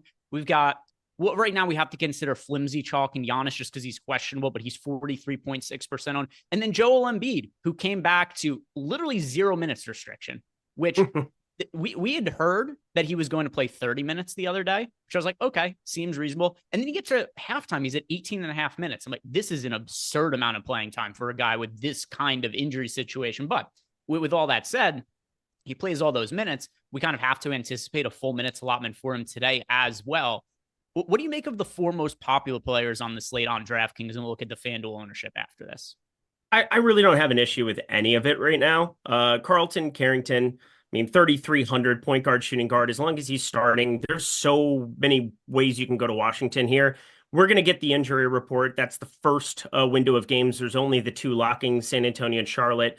I think Charlotte's very intriguing with all of the pieces moving around there. Very, very interested to see who they end up starting against San Antonio. And then Carrington, as long as he's starting, it's really hard for me to say anything mean about that. Jonathan Mogbo makes all the sense in all the land. They have nobody in the front court. He can play blowout run. I can't imagine they're down 25 and they're not letting Jonathan Mogbo, who's back from the G League, go out there and run around for a while. Decent enough fantasy performer. You're missing some of the main pieces, RJ Barrett, Brandon Ingram, obviously, and Jakob Poeltl in that front court. Very thin front court. Joel Embiid, massive minutes. You're not going to project him for 35, 36, but he's a spend up option. And now Giannis is ruled out. So fuck everything I was talking about. Well, there we go. So like I said, that Giannis piece of chalk, pretty flimsy, Eric. And now we just found out why it is so flimsy. Do we have, give us the Kuzma and Jericho Sims available. So that's going to be, God, mother of criminy Christ, Jesus, our Lord and Savior. Amen. Now I need to see that starting lineup because I was kind of hoping that Kuzma was going to be out if Giannis was out too, because it's really tricky to find out what his minutes are going to look like in his first game with the team. Just first, best guess here. Do you think he starts? Yeah, sure do. It's going to be really uncomfortable. And I think he's going to play a lot better alongside a Dame. Like, how much better is Dame than the next best player on Washington? Miles? Extreme Miles. Malcolm Brogdon's the next best player. Oh, I see what you mean. Because you mean from terms of just who Kuzma's been playing with. Correct. Okay. Yeah. Yeah. He's considerably better than anybody on that dog shit Washington team. That's kind of the way that I think about things, is like, I think Kyle Kuzma is set up for success much more. When you're in a losing culture, you're going to be a loser and you're going to look like you're a loser. And Kyle Kuzma, we saw him play pretty proficiently alongside LeBron his second time around, his second year there. I think that there's times where Kyle Kuzma really shined even in Washington. I don't think this year, with what they were coming to the table with, he was that interested in playing basketball at times. He did talk about taking up more shots and getting his own there. But now that he's in Milwaukee, I'm going to expect him to play much, much better. That was something that I definitely considered as soon as that trade went through. And I got to think that they're going to be utilizing him to start right from the get-go. I think what's uncomfortable is like everybody isn't like Dame is going to pull so much ownership right from the get-go. This is Atlanta. This is like the absolute nut spot you could possibly walk into here for Dame. You get Trae Young on the other side. I know Dyson Daniels will probably be covering Dame primarily, but like, oh boy, best of luck to you there. And then you have no Chris Middleton there for Dame either. And you take both of them off the floor, 34% usage, 41% assist rate. I think we're going to play everything that ends up starting here for Milwaukee. And with Kevin Porter Jr. out as well, I think Ryan Rollins is kind of like an interesting off the beaten path type play. Like AJ Green is potentially going to be starting there, and they can go Andre Jackson to the 3, excuse me. Like there's just so many weird iterations. I do think Bobby Portis also became like our next best value play that we just want to be jamming into lineups too. Lou Dort's out of nowhere. He was not even on the injury report. Yeah, so we'll hit on that one in a second. Let's finish wrapping up this talk here about the Milwaukee Bucks. And all right, so we know Giannis is out. We know Kuzma is in. Let's guess the start. Like, is it Portis and Kuzma starting together in the front court? Yeah, I honestly think that is very live to happen. And like Bobby Portis started last game. The other thing you do is you just bring Kyle Kuzma off the bench because it's his first time out. You could go Dame. I think AJ Green probably gets the start at the 2 in that scenario. Andre Jackson, Portis, Lopez. Otherwise, I think you play Kuzma at the 3, and you'd go Dame, Jackson, Kuzma, Portis, Lopez. But it just depends on what they want to have coming off the bench. Depends on, again, how many minutes they want to be utilizing. But like, I think Kyle Kuzma, you don't go and get him here and then not start him if Giannis is out, I would think. Yeah, I mean, maybe long term. The only thing that just gives me pause is this first game with the team. Like, do they want to kind of slowly acclimate him? It's so hard to know until we see that starting lineup. If he starts, then yeah, he's definitely going to be somebody that we are going to want to be considering here. But then if he comes off the bench, then a little bit of a different scenario. $6,100 from over on DraftKings. On FanDuel, Kuzma is $6,400. And by the way, Dame officially available to play. He was probable. Although with that said, Giannis was probable the other day, and he ended up getting rolled out. So good to get the confirmation that Dame is expected to be in here. And then let's see if we have a projection update. Pat Connaughton out now. Oh my God. Thin. All right. We have to remember Taurean Prince is there too. So I am going to kind of lean this direction now that I've thought about it a couple of times. I just didn't think Giannis was going to sit again, honestly. Left calf tightness. He got scratched, so obviously, you could lean. I said it was like 60-40 maybe that he didn't, but the more I thought about it, the more I was just kind of staying away because I almost shorted Dame PRA today. But I think Dame, Andre Jackson, Taurean Prince, Bobby Portis, Brook Lopez, Kyle Kuzma off the bench. Okay. Could certainly be the case. I'm thinking of all of the possibilities of guys who could start. Has Gary Trent started at all this year? Not really. That's why I went Prince. Yeah. Let's see. I'm just looking to see if he's made any starts. And earlier in the year, he started a bunch. So how much we've seen 7 starts out of Gary Trent this year? That's a maybe. I just don't have a good guess here. I mean, how could we? It's a totally new look team. It's kind of weird that, I mean, I guess it's separate trades, but a little odd to me that Kuzma is available while Kevin Porter Jr. isn't. Let's see if we've got a projections update yet. Taurean Prince, I think, is the most likely starter by a little bit of a ways. Like, if it's not going to be Kuzma, if they want to bring Kuzma off the bench, as you said, it's a little different than like a De'Aaron Fox who's playing next to Chris Paul. He played 37 minutes his first game out the jump, 19 potential assists, 13 total assists. I was on the over 6.5 assists, pretty heavy for him there, along with the 10 plus assists as an alt at plus 600. But I don't love it in hindsight purely because Chris Paul started next to him and I didn't think that was going to happen. They closed together. That was kind of a disaster, but Jason just said that he got it updated. Yeah. So I think let's take a look at Milwaukee. That's the priority rather than going through the San Antonio stuff. Yeah, Mike, could you put the Milwaukee Bucks on screen? We'll look at the player projections and we'll look at the ownership on DraftKings and FanDuel right after that, because that'll probably be updated, 3 minutes or something like that. But here we go. Fresh 30 seconds ago, the Milwaukee Bucks and the player projections here for them. And let's see what we have. So for the Milwaukee Bucks, we have, no surprise, Damian Lillard leading the team now, projected for 52 fantasy points in 36 minutes. We've got Bobby Portis, who we are expecting to start here. We got him projected for 34 minutes, 44.5 fantasy points. So right off the bat here, Dame looks really good. Bobby Portis looks really good. Nothing that's surprising to you or I. These are probably the two best plays on the slate now. Would you agree with that? Agreed, by far. I knew that was going to happen instantly. We put in Kuzma and I think this is a little bit of variability depending on what we actually get as far as starting lineups and more information. But I think this speaks a lot. We have Kyle Kuzma projected for 28.5 minutes. In 28.5 minutes, Eric, we have him for 33.5 DraftKings points. That is going to make him in play on DraftKings and also on FanDuel at a few $100s more. And that's only with him being projected for 28.5 minutes. Like, this isn't a massive minutes projection or anything like that. And we find out that he's starting and there's no kind of restrictions, and maybe then we're projecting him for 31 or 32 minutes, then he starts to look really good. We've got Brook Lopez in for 31 minutes. That puts him at 28.88 fantasy points. So Dame looks good. Portis looks really good. Those are like your tier 1 players from the Bucks. Then you got Kuzma and Brook Lopez right after that. On the cheap end, nobody really looks all that good for cheap from Milwaukee, though. Yeah, it's kind of an interesting push and pull effect because, Kuzma, just as far as like how you go about projecting him is so interesting because I'm not going to use his baseline. Like, you go back to the beginning of last season, 28.5% usage.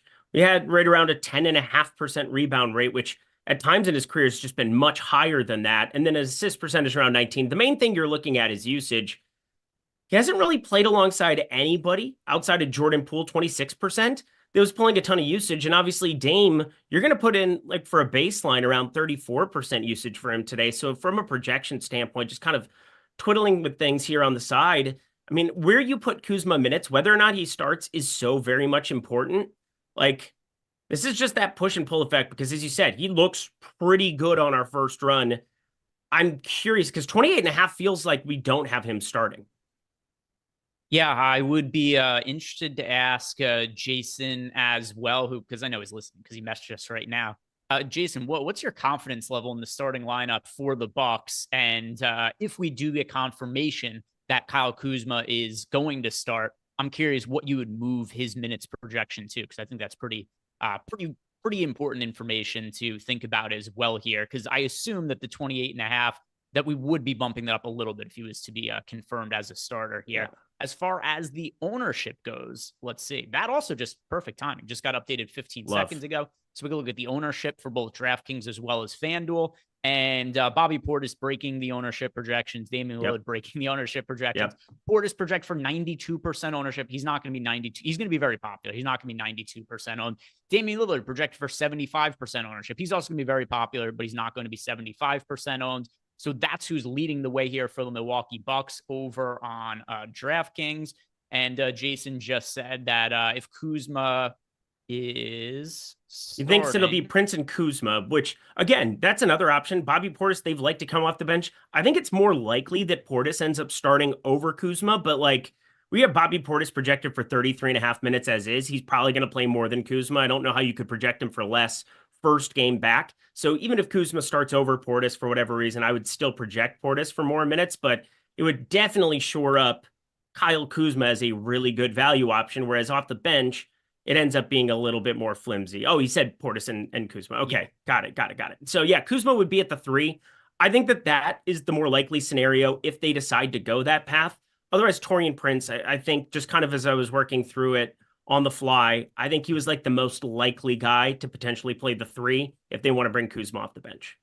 Yeah, and what Jason's saying here is that if Kuzma's confirmed the starter, he says he'll probably have him around 31 minutes or so. And right now we've got him at that 28.5 mark. If we look at the FanDuel ownership projections now, well, here we've got still really high ownership projections on guys like Portis and Dame, although it's not like a 90-something% mark. But Bobby Portis, 70% projected ownership over on FanDuel. Dame, 60% projected ownership. The other chalk options on FanDuel, Jonathan Mogbo. We've got Ty Jerome at $5,300. He's projected for 32% ownership. By the way, we've got Mitchell confirmed in earlier in the day. It was a little bit uncertain if he was going to play, but Donovan Mitchell confirmed in. Ty Jerome, 32% owned, just read off him. Donovan Mitchell at 31% ownership. Dyson Daniels, 29% owned. Talking about the other chalk options on the slate, but on the value end, Eric, where we've gone over the Bucks side now, but Bub Carrington, Jonathan Mogbo, these are the punt options who are pulling the most ownership right now. We've also got your guy, Chris Boucher, you brought up before. He's expected to be 23% owned. We've got Keyshawn George. He's projected for 21.5% ownership. Who's the value options pulling ownership that you're gravitating towards the most?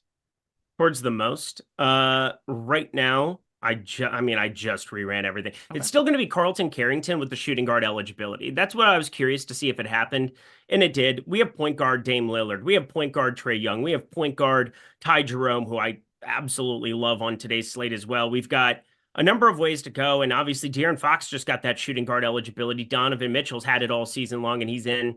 I think there's a lot of ways we can still use the shooting guard spot, but I mean, as far as another punt at that position, Carlton Carrington, assuming that he continues to start here, it's just such a shorthanded Wizards team, and I'm very curious to see what their final injury report ends up being, because you need 8 active bodies, and my guess is that Malcolm Brogdon, I talked about this a little bit with DK DFS this morning as I was working through my tweet thread and working through everything else. I just felt like the upgrade from out to questionable for Brogdon could have just been, hey, you sit on the side of the bench and you're used for emergency purposes only. And I think that really gives an opportunity for Poole Carrington to play a lot more than potentially projected. Corey Kispert, I mean, Carrington can play the point instead of Poole in a massive blowout, which is likely here. I think you get Poole. He's the most likely guy to come off the floor. Everybody else just kind of stays there. You can close with a Anthony Gill and a Tristan Vukcevic, whatever that is. And Corey Kispert, can go out there instead of a Keyshawn George or Bilal Coulibaly. But Bub Carrington is like so secure. He's not a great fantasy performer, but he doesn't have to be if he plays 30 plus minutes here in this spot at that price tag. Vukcevic was important on a bunch of slates at the end of last year, if you remember. I do remember. I'm just saying that, I was being a little facetious. No, I'm just saying in general, like he's somebody he's not a bad fantasy producer. Oh, he's good.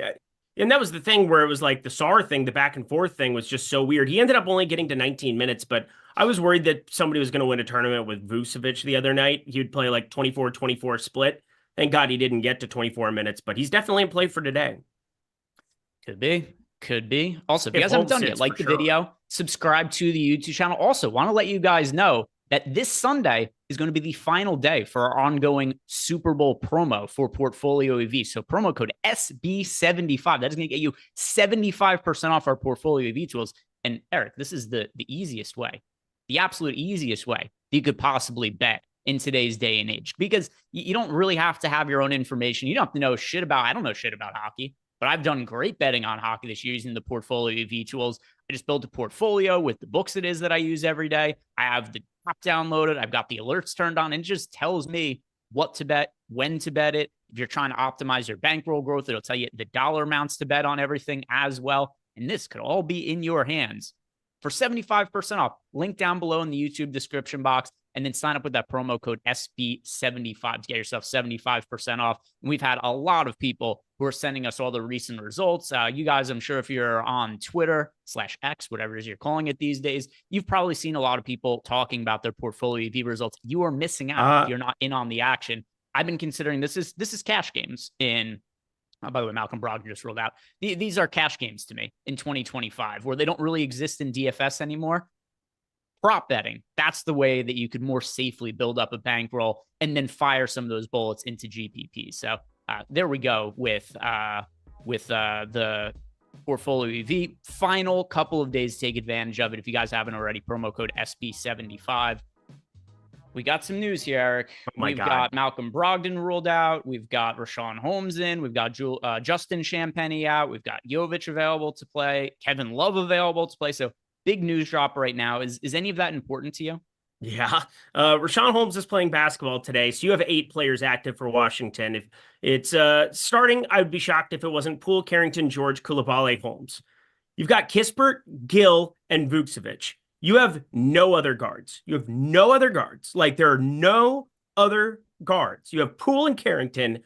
Those are your guards. Kaishan George can do some ball handling, so can Coulibaly if need be, but you have 2 guards. I think Jordan Poole is a very interesting tournament option right now. He's only pulling 11% ownership. The main reason that you wouldn't play a Jordan Poole on these kind of slates before is you have blowout risk, but like, it's past the trade deadline. It's not like anybody wanted Jordan Poole anyway. If the game stays competitive, you get minutes upside. And if the game blows out, you might still have Jordan Poole out there chucking. So like, I mean, this just kind of changes a lot because, I mean, if you had any of those guys active, there was at least like the uncertainty that was existing, but you needed to have one of those 3 questionable tags end up out. I thought the most intriguing one would be Malcolm Brogdon being in with the other 2 out, just because I was going to jam potentially some Poole. Anyway, we should just hit Nuke of the Night. Just do Nuke of the Night. That was Nuke of the Night. There was also news really quick. And then we could do the Nuke of the Night. Just want to, before we forget about this, Daquan, we've got Yabusele was just ruled out, and Daquan Jeffries is starting for the Hornets. Your guy, Daquan Jeffries. So just really quick thoughts before we do the Nuke of the Night here, Eric. With Daquan Jeffries starting, so we got Ball, Nick Smith Jr., Daquan Jeffries, Bridges, Diabate as the starting 5 for the Hornets. Is Jeffries somebody you're going to be interested in as a value play? I know you've liked him in the past. Yeah, stop looking at me, Daquan. It's the stop looking at me swan joke, but I got you. It was a little bit of a stretch. I appreciate it. I got the reference. I think the audience probably did as well. Yeah, I believe Happy Gilmore too. Your neck of the woods, so that'll be fun. And I know that was Billy Madison, but still, I'm just thinking happy thoughts. Anyway, we've got Charlotte. I mean, this is just something. I mean, Daquan Jeffries is traditionally not somebody that I thought I would be talking about. My main thing is that this is the first wave of games. We got Yabusele out with Andre Drummond upgraded to questionable. I had a pretty good feeling that Yabusele was going to sit. There was nothing really to react to from a prop perspective, I thought, at that point in time, because it's not like Drummond props are going to be interesting. It's basically just going to play some backup there. I think who walks into maybe some more minutes there would have mattered before, but now with no Giannis, now with an 8-person Washington team, I can't imagine that I'm going to want to go crazy there, but I just plugged Daquan Jeffries in because, yeah, you call him my boy, but, you know, it's a little facetious, but overall, he's not a great fantasy producer, 13.3% usage, but there's just not a lot of wings on this Charlotte team anymore. There's just not really any of them. You have Seth Curry and Wong and KJ Simpson, and they're all basically your guards. Solon is definitely somebody that was showing up in the Sims earlier for me. I'll see if that'll still be the case this time around, but they don't really have 3s and 4s. I mean, Miles Bridges is pretty secure with his minutes, and I think Daquan Jeffries, weirdly, probably pretty secure with his too. I just can't imagine getting to him in any kind of like a rational way when I'm going to project every Washington guy exponentially better, even though they're not good fantasy producers either. Yeah, and the only reason I refer to him as your guy is because there was a slate like a month into the season where the Hornets were really shorthanded, and you played a bunch of him. He was 1% owned. So that's because I just think of Jeffries being your guy. I remember that. What was that? That was against Philly. It would have been against Philly, 25. Thank you, Daquan. That was the day. All right. Eric is dying to get his Nuke of the Night out. So, Mike, if you have it handy, I should have asked this ahead of time. Do you have the animation there, Mike? Give it a run.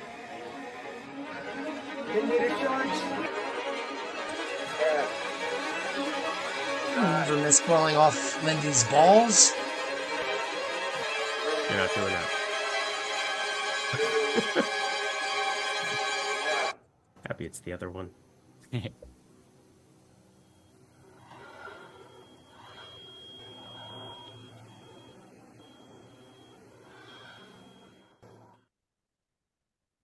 All right. And there we have it, Eric. I've been interested to hear what it is because you had said earlier, this was right at the top of the show, that this was somebody who had potential to play 0 minutes and score 0 fantasy points yet. So I could only imagine what direction you're going in. Eric, who's the nuke of the night today? Yeah, I mean, it was going to be a little bit dependent. Obviously, Washington has really, really changed things up and kind of mucked it up a little bit. But I mean, I want to look at some of the updated ownership because I don't think this guy has gotten any attention all season long. And he was definitely somebody that we talked about a lot last year. And let's just say that Cleveland goes up by 1 million, like just by an absolute million here in the first half, which is very, very live to happen. There's a guy named Anthony Gill who is 3K and was pulling like 1% ownership on a team that I thought would be pulling like 8, like literally they have 8 guys that are active today. And I just want to see what the updated number ends up being for all of these guys because it just became like process of elimination. And I just made the case for Jordan Poole. I think his ownership is going to go up, up, up, considering you lost Malcolm Brogdon. We had him in the projections. Now that we remove him, it should get absolutely silly what we see from the Washington side of things. But in the spirit of trying to get to a low-owned power forward that could potentially put up 0 fantasy points, I just keep going through Washington, and I'm like, you're better off just taking shots on all of these guys. And he is the one guy with a big red thing sitting there on DraftKings. But again, if this game just gets crazy, just horrible, they have no reason not to just throw that guy out there and close for the last 12 minutes of a game that they're down 30. And so he's pulling 0% ownership. He's the only guy in our projections who's doing absolutely nothing there. And yet I can still make a case for him. Anthony Gill at 0% ownership. Again, he's sub 1%. I said he could potentially not see the floor. You could just see all the 7 guys, Corey Kispert and Vucevic, I'm pretty sure are going to be playing. Those 7 are going to be pulling an eternal amount of ownership. But there's the chance that Anthony Heel, I suppose, I think is how he said his name once upon a time, your disgusting, horrible, no good, very bad nuke of the night that doesn't matter nearly as much as I was talking about before the beginning of this show because Bobby Portis now exists. Do you know how many active guys the Washington Wizards are going to have tonight, Eric? 8. They're not going to have a lot. So blowout is always an issue when it comes to the Wizards. Like you always have to be concerned about it. But when they're this shorthanded, it's kind of a little bit, I mean, they're 17.5 point underdogs, but it's a little bit less of a concern when they only have so many guys they could possibly go to. Active players today, now that we've got all the injury information in. Poole, Koulibaly, Carrington, George, Kispert, Holmes, Vucevic, AJ Johnson, and the aforementioned Anthony Gill here. So with that in mind, we've got 9 players that are active for the Washington Wizards today. Now that Malcolm Brogdon is out, we have Jordan Poole projected for over 40 fantasy points. Love. $6,800, and he's projected for 11% ownership. Love. Matchup. He's going to go up. Yeah, matchup is dog shit. And it's definitely a concern that he's going up against the Cleveland Cavaliers. But now that Kyle Kuzma's off the team, who else is shooting? Like, you just try to figure out where the usage is going to be for the Wizards. I think Jordan Poole, who has a very wide range of outcomes here, just because of the fact that he's bad and it's a tough matchup, but he might take 30 shots today. He might play even in garbage time if the game ends up being lopsided because of the players they have available. A lot of them are front court players. Here are all of the guards they have available today. Are you ready for this list? I covered this exact thing. I'm 100% with you. I think Jordan he's an Poole, unbelievably good play. Those are the only guards. Yep. So I think Jordan Poole could even play in garbage time today. So with only 2 available guards for the day, I'm going to go with Jordan Poole as my nuke of the night. And I think he's going to be pulling fairly low ownership here, at least based on what our projection is. So that is what I am going with here. And then Dustin Stringer wants to know, who is the exotic play of the night? Everybody say Greg doesn't listen to me at all. I literally said all of those same things. So I'm with you.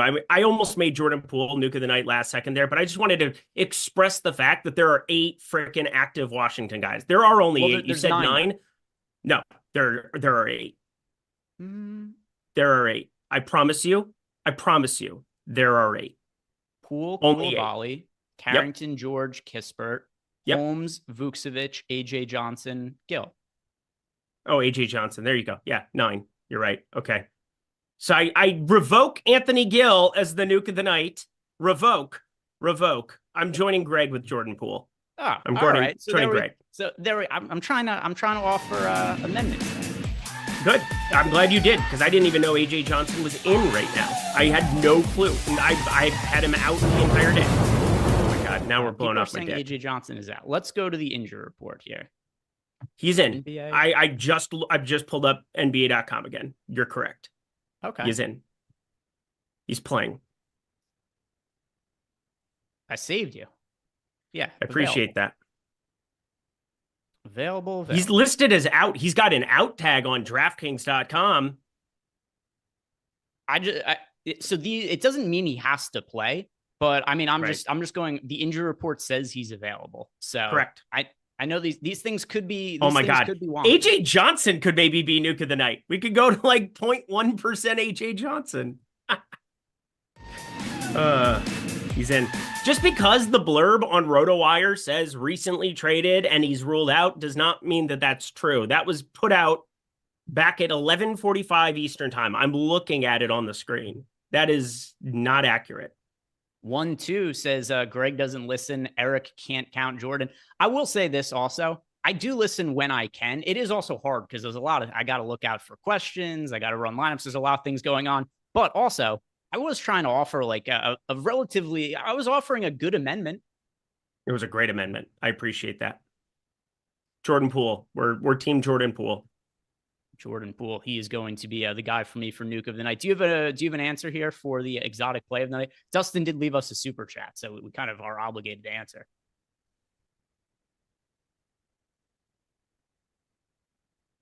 Exotic play of the night? Corey Kispert. All right.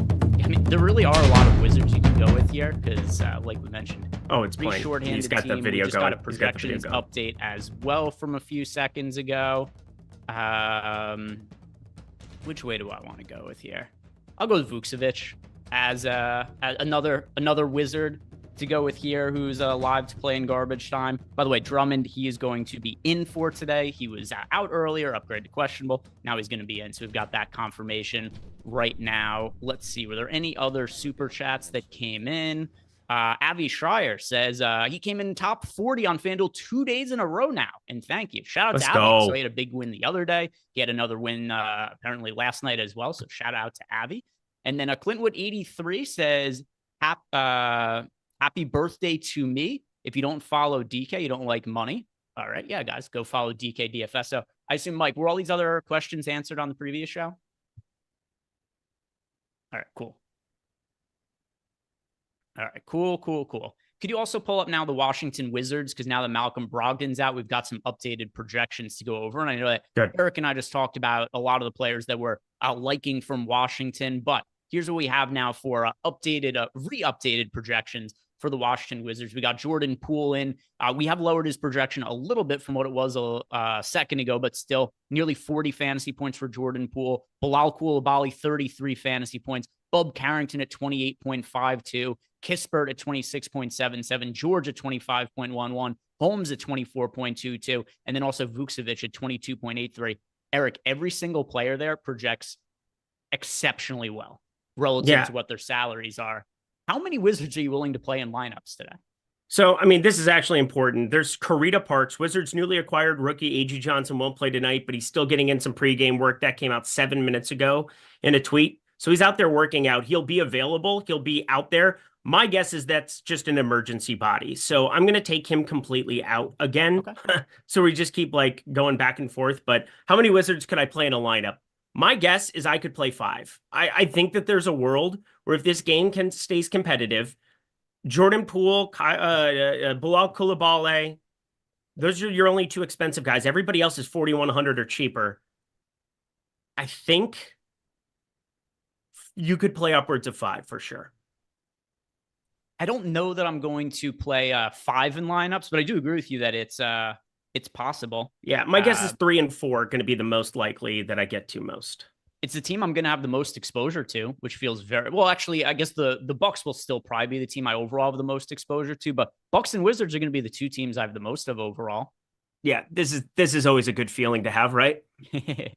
Yeah, we got a Wizards team, which is just dog shit. They're nearly 20-point underdogs. And then we've also got a team in the Milwaukee Bucks. We're integrating a new player in Kyle Kuzma. We don't know quite what his role is going to be, but Giannis is out. So it's a situation that's kind of hard to avoid there. Going into Discord, let's see if we had any questions that are coming to us from there. And we do have some. We've got one here from Captain Kelly wants to know, how stupid would it be to full fade the first set of games? All right, so what are the first? Very silly. So Spurs, yeah, you can't fade the Wizards. You can't fade the Wizards. There's going to be 2, maybe 3 pieces optimal at least. They're just too cheap. Then they're going to have to play so many minutes. And again, I'm just going through Twitter like an absolute madman right now, trying to get all of this figured out. So we have AJ Johnson in our projections, but not like playing. He's not going to move the needle on it. Yeah. I still think it's reasonable. Once again, not somebody that I want to be, for me, not somebody I want to be playing, but I do think the most likely scenario is that he at least played, just because they're so shorthanded. Yep. Yeah, 3. I'm just double checking that I'm doing everything. I'm looking at everything correctly. AJ Johnson available, trade pending. That is what is listed on the injury report, but doesn't mean that he has to play. Again, available, just an insurance policy. Let's see. I am finishing this up. My God, I'm going to have so much. This Vucevic fellow. Jeremiah Johnson says top must plays in one lineup for the FanDuel 222. By the way, Cade Cunningham not seen going through usual pregame warmup. So it appears that Cade is going to be out tonight as well. Massive chaos today, just more chaos ensuing. So let's answer these couple of super chats that are here really quick. And then we'll talk about the Cade Cunningham situation. This is just two super chats here listening for us. But first, Jeremiah Johnson wants to know top must plays for one FanDuel lineup in the 222. Let's see. For this, FanDuel, I'm gonna say Wemby. There's just, I know he's really expensive, but there's so much value on the slate at this point. So Wemby, particularly with the defensive stat upside over on FanDuel. Power forward eligibility. My thing is, you got to make sure that you have. I mean, power forward is so freaking valuable on FanDuel today. Like, you get that 2 power forward spots at a center spot. I'd actually be inclined to play Wemby at the center spot if I was going to use him. Like, Embiid's pulling a ton of ownership at center. Probably not enough at 10-6 if he's going to be playing 30s minutes. But obviously, that game just got wonkier. We're going to see that line come flying the other direction. I mean, Philly was already, favored 3.5, 4 everywhere. That's going to finish at 7.5 by the tail end of this if Cade's out.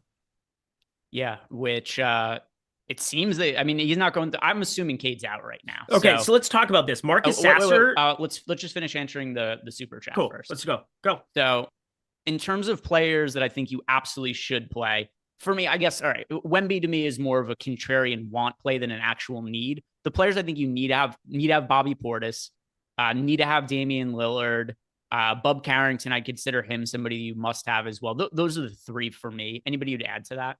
That sounded great. Okay. So let's talk about Cade. I don't think he plays now. Are you on the same page? Correct. With that in mind, who is looking good from Detroit in the absence of Cade? Everybody. But I mean, we didn't need this. We did not need another basketball team to be fucking shorthanded on today's slate. But here we are. I think the best tournament play of the entire slate now, new amended nuke of the night, Marcus Sasser. Point guard, shooting guard, flat 3K. I think he starts. I can't imagine. I mean, Cade Cunningham has been doing all the ball handling for this team, playing 38 minutes a night. I mean, it's just been insane. Malik Beasley's not a ball handler. You're probably going to get some kind of ball handling duties from Masar Thompson, a little Tobias Harris, who can bring the ball up the floor. We saw that a couple of times in the last couple of years in Philly, but Marcus Sasser, for all intents and purposes, is your true guard there. You got so many guys on the Detroit side. Schroeder's not going to be there. Lindy Waters isn't going to be there today. But you have wings. This is kind of like the inverse yet again. Well, no, not the inverse. The exact same thing is what we have there with Washington.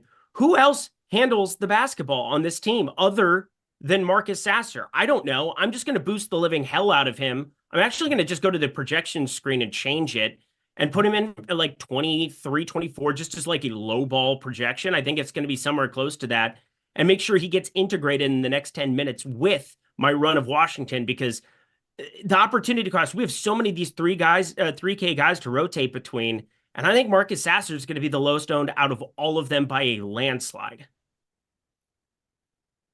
It'll be interesting to see what the starting lineup is. That'll definitely dictate it. But also to what you'd said before, everybody looks a little bit better because Cade does so much for this team. And the team's also really inexpensive. The highest priced player on the team, assuming Cade is out, is Jalen Duren at $6,300. And you got Tobias Harris at $5,700, Malik Beasley at $5,100. All of these guys look better.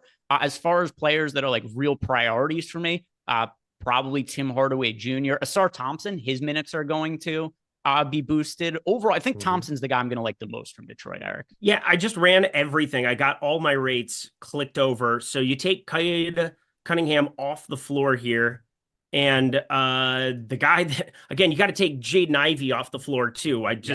That was the other problem that I had, is that I just put those rates and copied them over, and I'm like, I'm not getting anybody. I got so much Malik Beasley, 25.3% usage, 16% assist rate, 63% true shooting, 246 minutes, pretty limited. Ronald Holland as well, 254 minutes. I think mainly because when you had Cade Cunningham and Jaden Ivey off the floor, you saw a blowout run. And that's kind of what's tough about this sample size, is it's generally like Paul Reed, couple more minutes, but Marcus Sasser, the most amount of minutes without those two on the floor, which totally makes sense. 20% usage, 29% assist rate, and that is in 392 minutes without those two. So I feel pretty good about him at 3K, 0.87 DraftKings points per minute. I'll put him in at 0.85, put him in for 28 minutes. He's going to be the value piece I get to the absolute most here. Yeah, and I agree. If we're just looking like super cheap guys, Sasser's the one that stands out the most. But relative to price, like I said, just first look, I think Thompson is going to be the one that I get the most of. It's such a reasonable price point for him. And obviously he's been overshadowed by his twin brother so far this year, but both of them are extraordinarily good at producing fantasy points.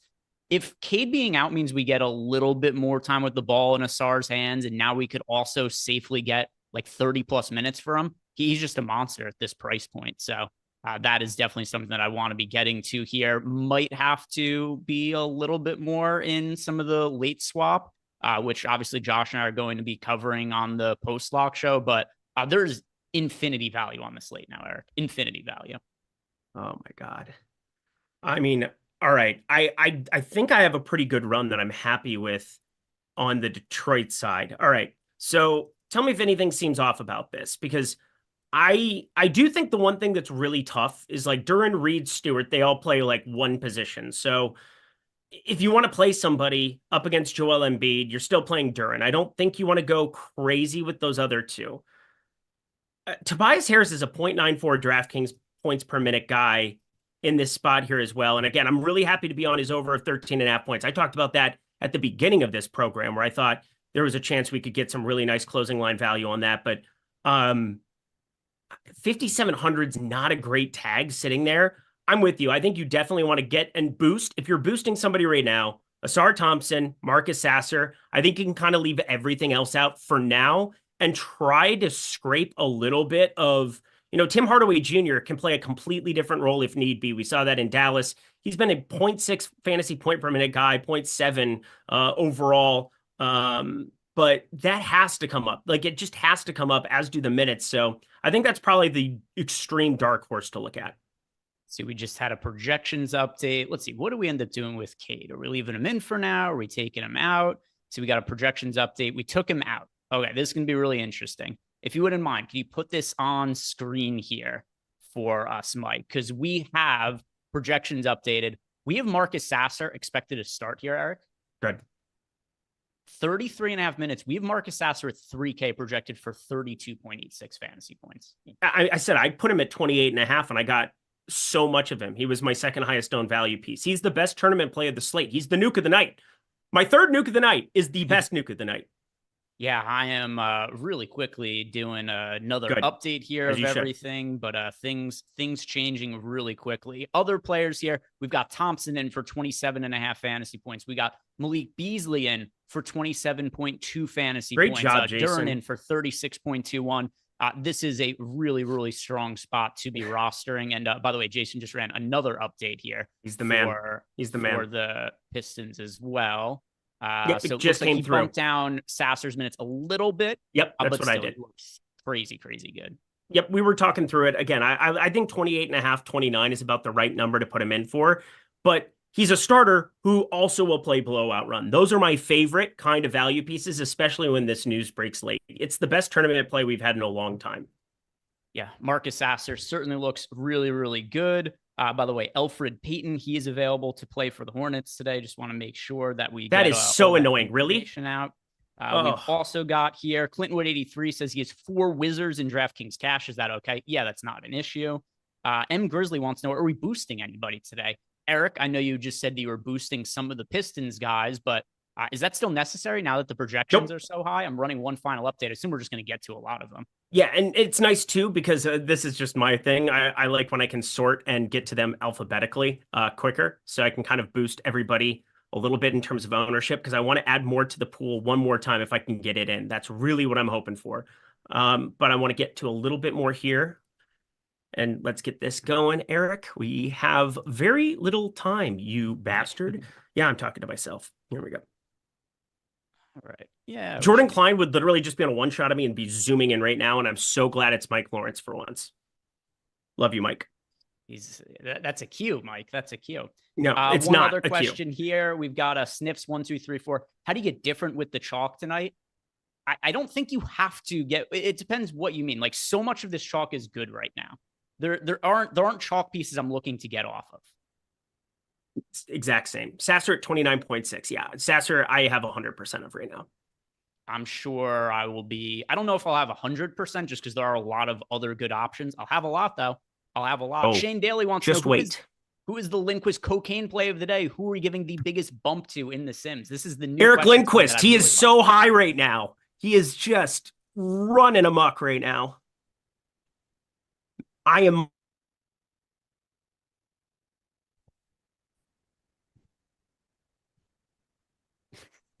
Look, I like your eyes bugging out right now. Dude, I'm flying right now. I played a lot more on this slate, so I'm ready to rock.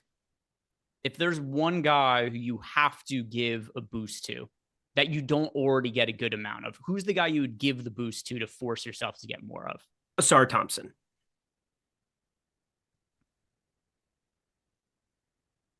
And the Vukcevic fellow as well. Who did you say? For me, it's going to be a pay-up option. Although I already get a good amount of them. I'll say Wemby. I'm overweight to Wemby. Oh my God. Sign the payouts already. Time to go. God damn it. All right. I'm uploading these lineups. This is the best that I'm going to do on the short time. We'll be updating some more stuff after lock as well. But the first run I did right there, I ended up having Sasser in 67% of lineups. I'm going to end up getting more of that, but for just like a first run, because don't forget, the Pistons game isn't locking right at 7. We have 30 minutes. We only have 2 games locking at 7. Spurs, Hornets, Cavs, Wizards. So the players that I think are most important to get to from those first 2 locking games, these are the most important players. It is for me, Bub Carrington. Still don't want to be going anywhere with him. I still want him in lineups. I still want Jordan Poole in tournament lineups, and then Wemby as well. Wemby's a pay-up option. We've got all this additional value. It's something you talk about all the time, Eric. We need to have guys to pay up for when additional value opens up. So Wemby as a pay-up option. I really want to make sure that he's in lineups right now. Anything else that for you in the first couple of games you're making sure you get to? I just need to get my lineups in. Fair enough. All right. Let's see if there was any other questions that came in here while Eric works on that. We have no more super chats. Those have all been answered. And then, yeah, we got all the questions answered in Discord as well. Actually, there was one question about DK cash game locks. So this has changed a lot over the course of the show, but the players right now, I think you absolutely have to have in cash games: Portis, Dame, Sasser, Joel Embiid, Bub Carrington. Those 5 for cash games, I think, are your cash game locks. And that brings us to the actual lock of the slate. Did you get your lineups in? I did. There we go. Good man.